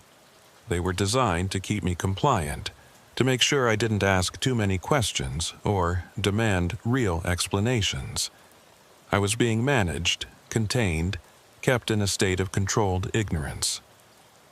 At 5 o'clock, when Walker arrived, I almost confronted him about it. But something stopped me. I looked at his tired face, the resignation in his eyes, and I realized he was just as trapped as I was. He knew the truth. He'd probably tried to push for answers early in his career. And he'd learned the same lesson everyone learned. You could either accept the situation and keep your job, or you could fight it and get labeled unstable. Walker had chosen acceptance, and he was trying to guide me toward the same choice. But I wasn't sure I could do that. Not after seeing my future self. Not after reading that redacted entry. Something was escalating. The phenomena weren't just passive historical echoes anymore. They were becoming more aware, more interactive, more present. And the protocols that were supposed to protect us were really just keeping us blind to what was actually happening. 3 months into the assignment, I started noticing changes in the patterns. The phenomena were evolving, becoming more responsive to my presence. The figures that had once moved through their routines without acknowledgement now paused when I walked past. They didn't speak, but they watched, following me with their eyes, tracking my movements. Doors that I'd left closed would be standing open when I returned. Not every door, just specific ones. The Lincoln bedroom, the Queen's bedroom, the treaty room. Always the same rooms, always after I'd just passed them. Objects moved, small things at first. A chair shifted slightly from where it had been. A book on a side table opening to a different page. A picture frame turned to face the wall. Then, larger movements. One night, I found all the furniture in the yellow oval room rearranged in a completely different configuration. Couches against different walls, tables moved, lamps in new positions. It would have taken hours for a person to do it, but it had happened in the 15 minutes I'd been checking another area. The building was interacting with me now. Not threatening, but definitely aware of my presence and responding to it. Walker noticed the change too. You've been here long enough that you're part of the pattern now, he explained. The building recognizes you, accepts you as part of its environment. Is that good or bad? He shrugged. Depends on how you handle it. Some agents found it comforting, like the building was acknowledging them. Others found it deeply unsettling. Just remember the rules. Observe, document if necessary, but don't engage directly. But it was becoming harder to avoid engagement. One night in early February, I was doing my 3:30 patrol when I heard a voice call my name. Not my last name, my first name. James. I stopped mid-step. No one in the White House called me by my first name. Everyone used last names or rank. James. The voice came from the Lincoln bedroom. I approached the door slowly. It was standing open, though I'd closed it on my last check. Inside the room, I could see a figure standing by the window. The woman in white, the one who'd warned me months ago about he's coming. She turned to face me. James, you need to listen carefully. Every protocol told me to walk away, to not engage, to maintain professional distance from the phenomena. But she knew my name, and she was speaking directly to me with clear purpose. What do you want? I asked. The building is trying to warn you. Something is wrong with the timeline. The barriers are weakening. I don't understand.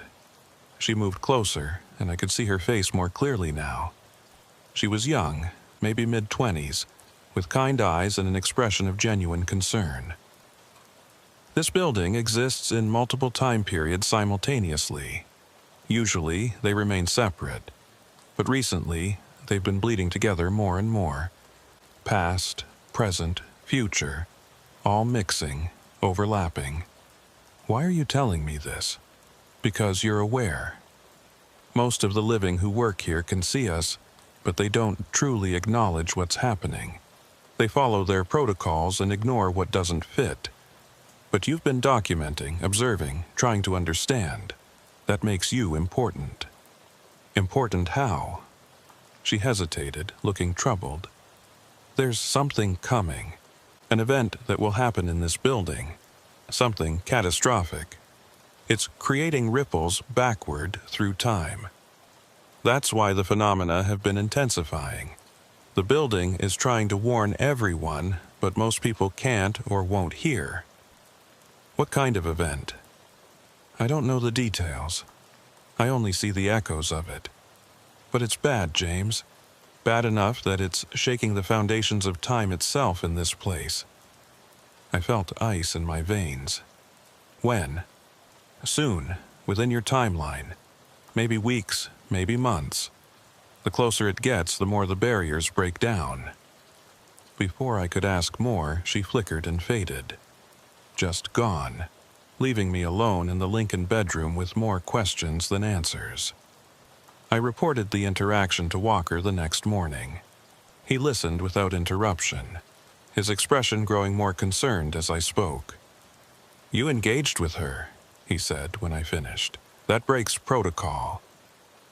She knew my name, Walker. My first name. How is that possible?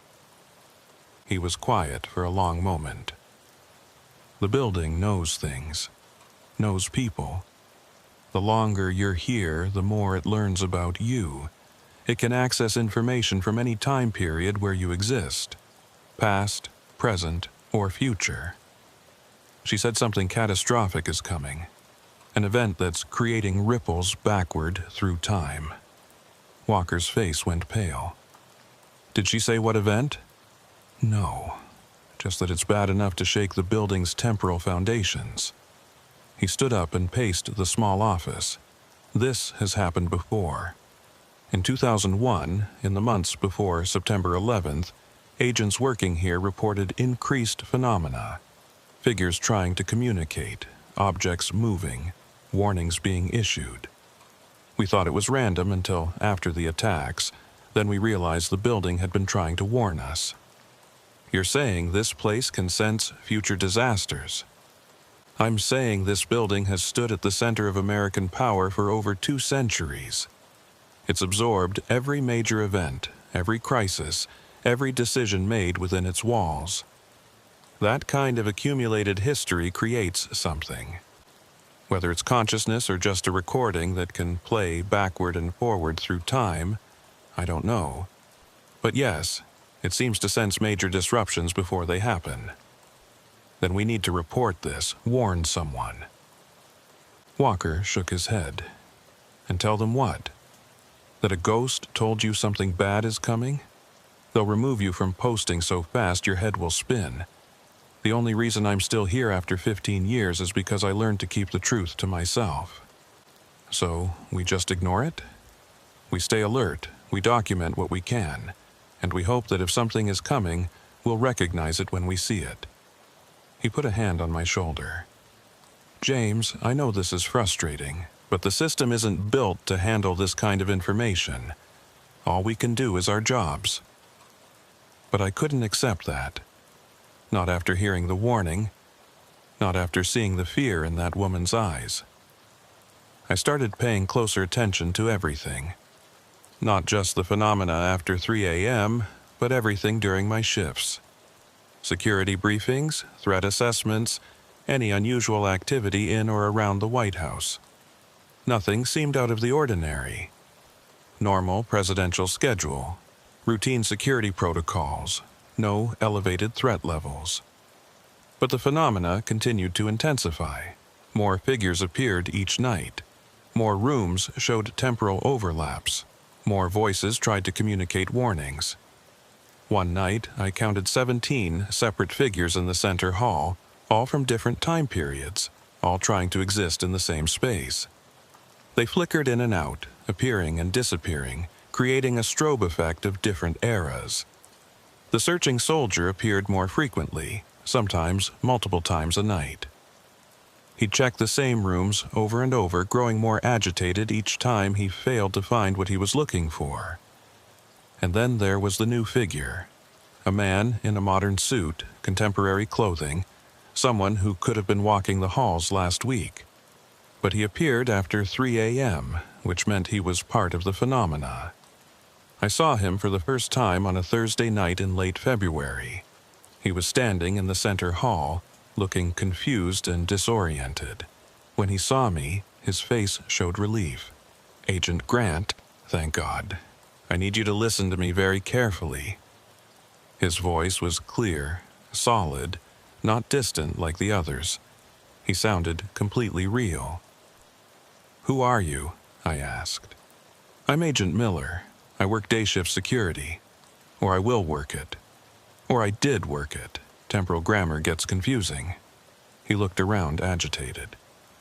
"I don't have much time. The building pulled me back here to warn you." "Warn me about what?"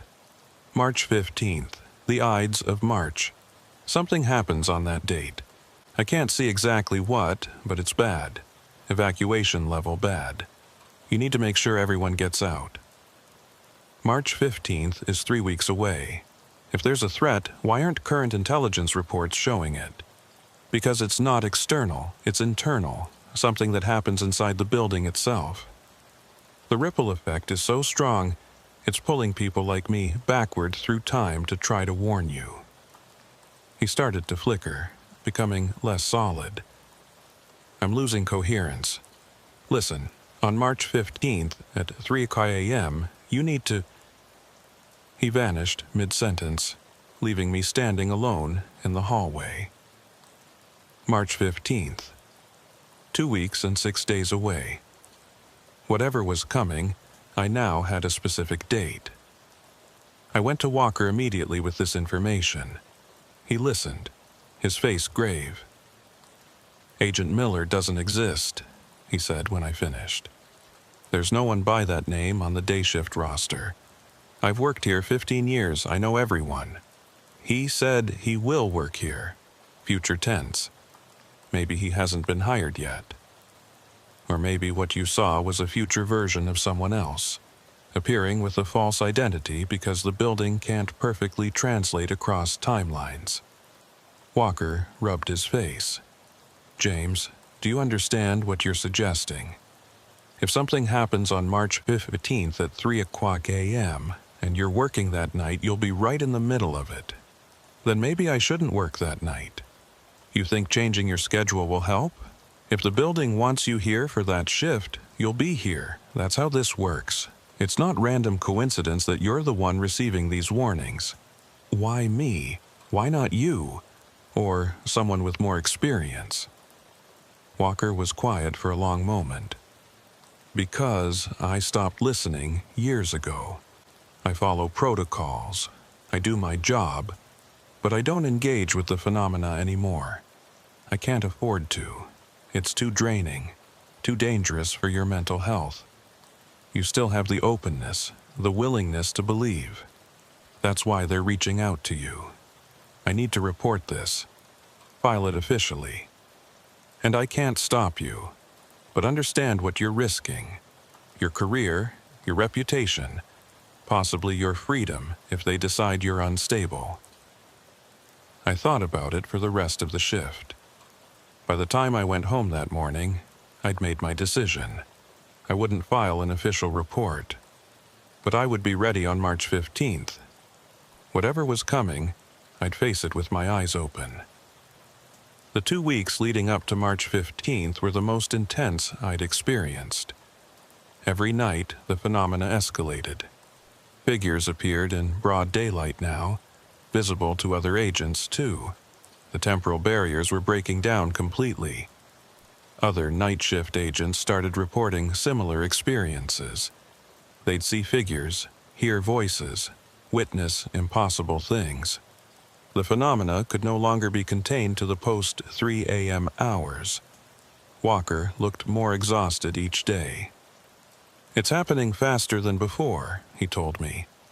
Whatever's coming on the 15th, it's creating stronger ripples than we've seen. On March 14th, my last shift before the target date, Walker pulled me aside for a private conversation. I'm reassigning you, he said. You're off tomorrow night. Agent Reynolds will cover your post. No, I said immediately. I need to be here. James, I'm trying to protect you. If something happens, then I should be here for it. All those warnings, all those figures trying to communicate. They were reaching out to me specifically. I'm supposed to be here. Walker studied my face. You really believe that? Yes, he sighed. Then at least know what you're walking into. I've been researching the date. March 15th has significance in this building's history. 3 major events happened on that date across different years. A failed assassination attempt in 1933, a significant policy decision in 1968, and a structural crisis in 1989. What kind of structural crisis? Part of the building's foundation shifted. They evacuated everyone for 36 hours while engineers assessed the damage. It was kept out of the press, but it came very close to catastrophic failure. And all 3 happened on March 15th. At different times, yes. Maybe that's what creates the vulnerability. Multiple significant events on the same date across different timelines, all converging. March 15th arrived. I reported for duty at 2200 hours, trying to act normal despite my racing heart. The building felt different immediately. The air was charged, electric, like the atmosphere before a major storm. Other agents felt it too. I could see the tension in their faces, the way they moved more carefully, more alertly. Reynolds briefed me quickly. Command wants extra vigilance tonight. There's been chatter about a potential security event, nothing specific, but everyone's on heightened alert. What kind of event? They're not saying. Just maintain standard protocols and report anything unusual immediately. After she left, I took my post in the center hall and waited. The first few hours passed slowly. I did my checks, radioed in my status, maintained my position. Everything normal on the surface, but the building's atmosphere continued to intensify. At midnight, I saw the first anomaly. A door in the hallway rippled, like looking at a reflection in disturbed water. For a moment, I could see through it into multiple time periods. The room, as it existed now, as it existed in the 1930s, as it would exist in some future I couldn't identify. At 0100, the temperature began to drop. Earlier than usual. The 3 o'clock phenomena were starting ahead of schedule. At 0200, I radioed in my check and got static in response. I tried again. More static. Communication with command was breaking down. At 0245, the hallway lights began to flicker. Not dimming, but cycling through different intensities and even different colors. I saw gaslight, electric light, and something else.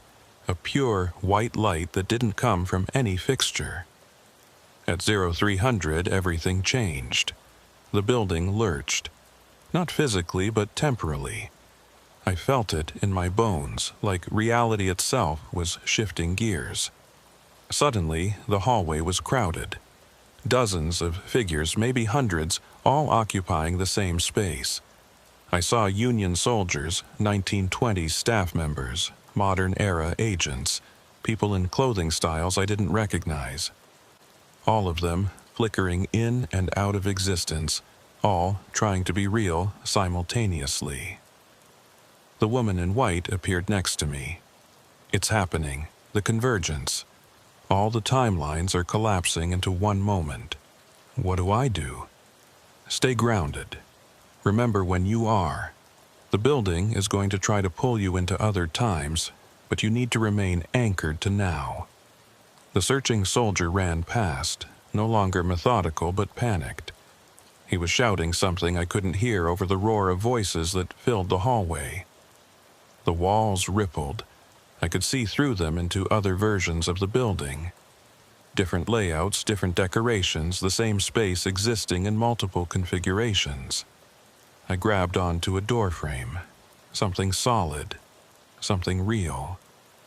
The woman in white grabbed my shoulder. Listen to me. This happened before and it will happen again. The building exists at a nexus point, a place where time itself is unstable. Every few decades, all the overlapping timelines converge. When they do, reality briefly becomes fluid. How do I stop it? You can't stop it. You can only survive it. Stay focused on your present moment. Don't let the other times pull you in. A figure appeared in front of me. It was me. My future self. The one I'd seen months ago. James, he said, urgently, in 30 seconds you're going to see something catastrophic. A structural collapse, a fire, something that looks like it's destroying the building. It's not real. It's a temporal echo of one of the previous convergences. Don't react to it. Don't try to save anyone. Just stay where you are. How do you know? Because I lived through this moment. I'm from 6 years in your future, pulled back to help you survive what I barely survived. The building shook. Plaster fell from the ceiling. I heard screams, saw smoke pouring from the Lincoln bedroom. It's not real, my future self shouted.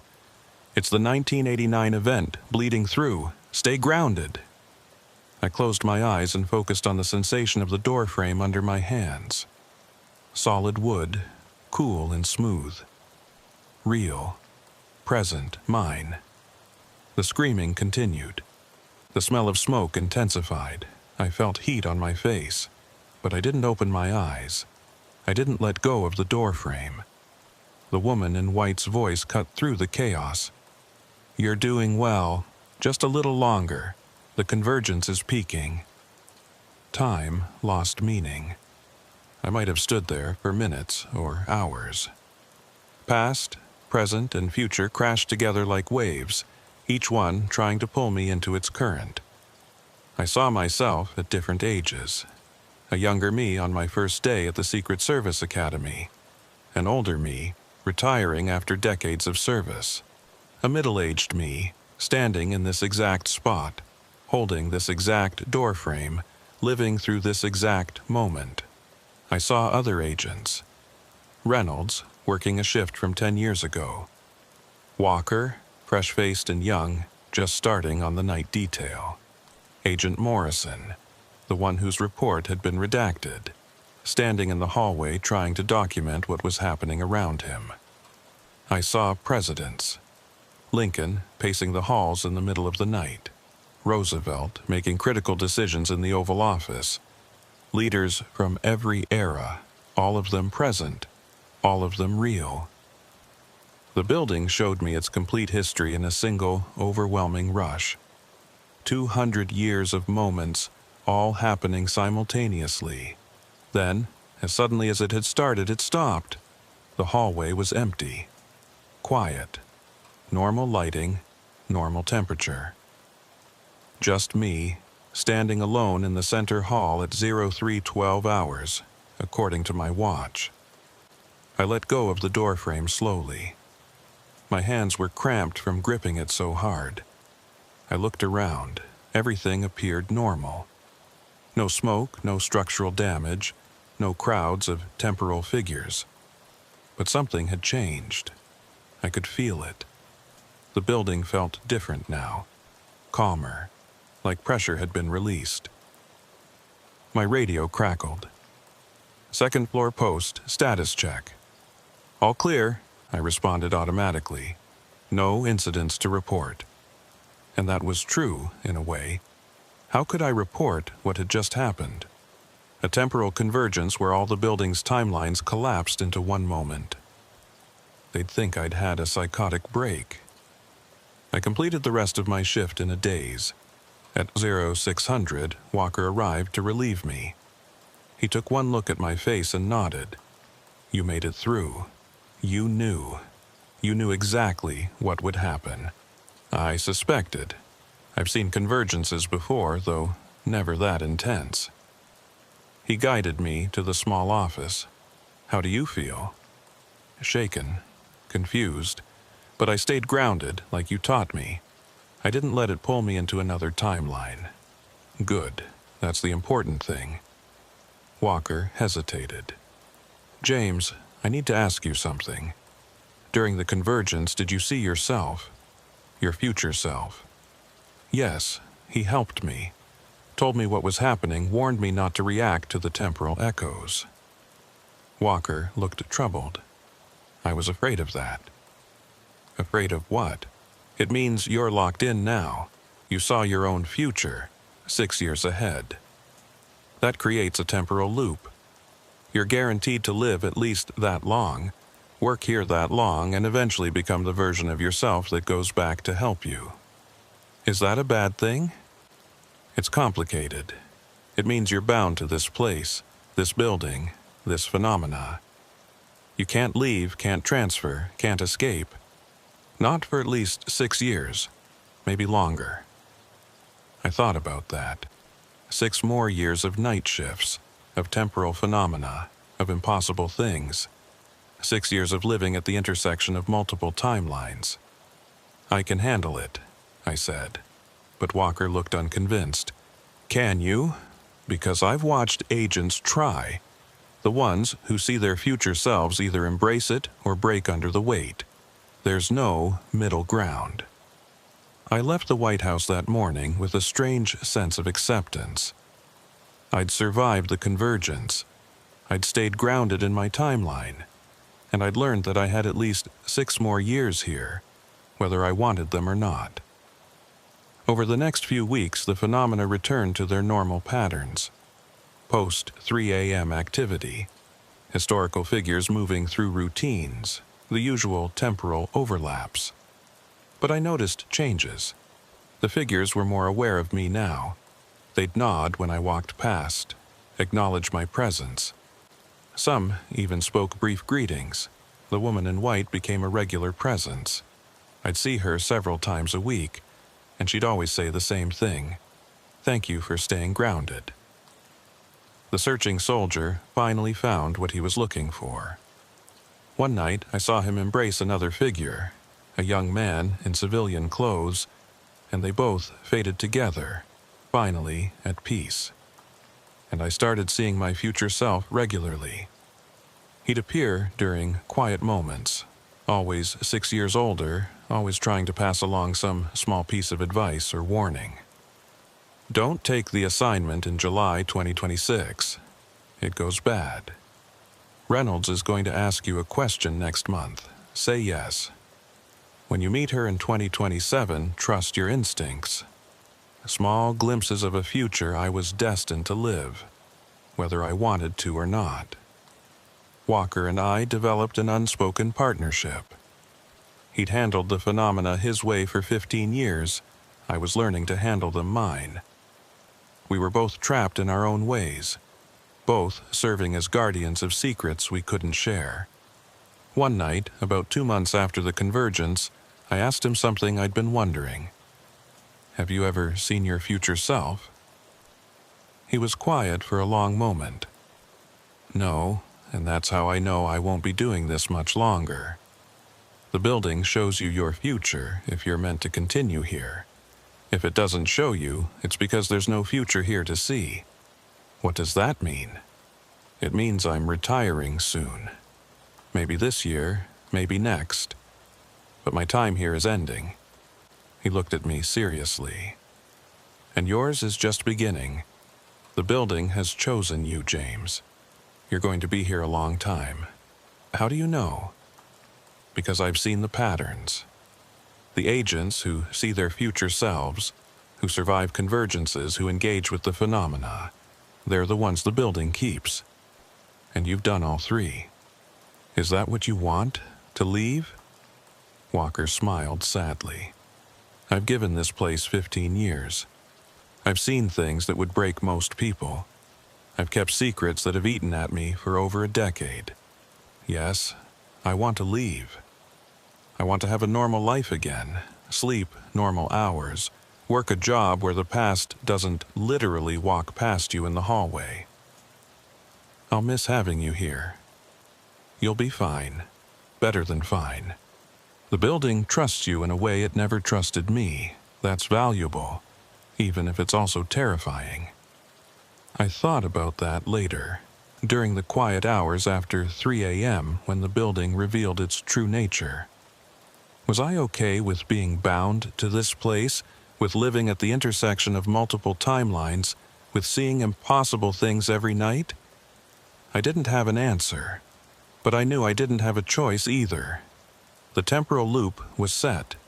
My future self would go back to help me during the convergence, which meant I had to become that future self, which meant I had to stay. Circular logic. Inescapable. 3 months after the convergence, Walker put in for retirement. He'd served 20 years with the Secret Service, earned his pension, done his time. On his last night, we did the shift change like always. Professional, efficient, by the book. But before he left, he said something that stays with me. The building needs people like you, James. People who can see the truth and not break from it. People who can witness impossible things and keep functioning. You're stronger than I ever was. I don't feel strong. I feel trapped. Same thing sometimes. Strength is continuing forward even when you don't have a choice. He shook my hand. Good luck. And remember, the protocols exist to protect you, but they're not absolute. Trust your instincts over official procedure. The building will teach you what you need to know. After he left, I stood alone in the center hall at 0100, waiting for the phenomena to begin. And I realized I wasn't afraid anymore. Not of the temporal overlaps, not of the figures from other times, not of the convergences that might come in the future. I'd learned to live in a building that existed in multiple times at once. I'd learned to navigate a reality where past, present, and future were all equally real. And I'd learned that some prisons you don't escape. You just learn to make them home. At 300, the familiar changes began. Temperature drop, dimming lights, the quality of silence shifting. The woman in white appeared, walking her usual route down the center hall. When she reached my position, she stopped and smiled. You're adapting well. Do I have a choice? Everyone has choices.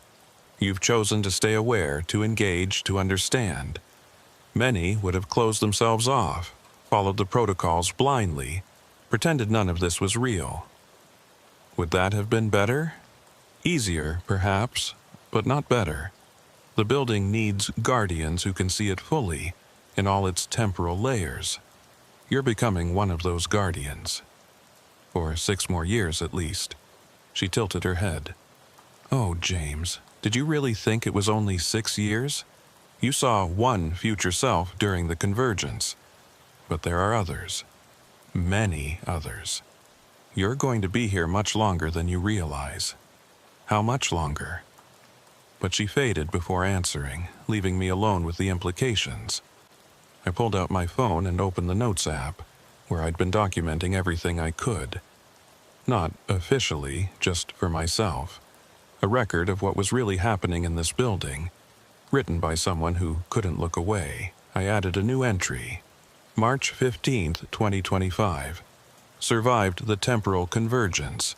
Saw my future self from 6 years ahead. He helped me stay grounded. But tonight the woman in white suggested there are other future versions of me, potentially many years ahead. Am I going to spend the rest of my career here? Decades instead of years? Is this building going to be my entire life? I don't know. I can't see that far ahead. All I know is that right now, in this moment, I'm still here, still standing my post, still witnessing things that shouldn't be possible. The building after 3 a.m. is real. The phenomena are real. The temporal overlaps are real. And I'm learning to live in a place where time itself is negotiable. Walker warned me that the building chooses its guardians. Maybe he was right. Maybe I was chosen the moment I took this assignment. Maybe even before that. Or maybe choice and destiny are the same thing when you're living in a place where all times exist simultaneously. I'll keep doing my job. Keep following protocols when they make sense. Trusting my instincts when they don't. Keep documenting what I see, even if no official report will ever include the truth. Because someone needs to know. Someone needs to remember. The White House after 3 a.m. is more than just a building. It's a nexus point. A place where all the layers of time touch each other. And I'm the one standing guard at the intersection. For 6 years, or 60, or forever. I guess I'll find out. I closed the Notes app and looked down the hallway. Empty now. Quiet, waiting for the next wave of phenomena. And somewhere in the building, I knew my future self was watching. Maybe 6 years ahead, maybe more. Watching me take the first steps down a path he'd already walked. A path that leads deeper and deeper into the temporal heart of this place, where past and present and future are all just different rooms in the same endless hallway. I'm still here, still standing my post, still guarding a building that exists in times I can't fully understand, and I have a feeling I'm going to be here for a very long time. After all, the building always wins, and it's chosen me as one of its own. Welcome to the White House after 3 a.m., where time means nothing and everything.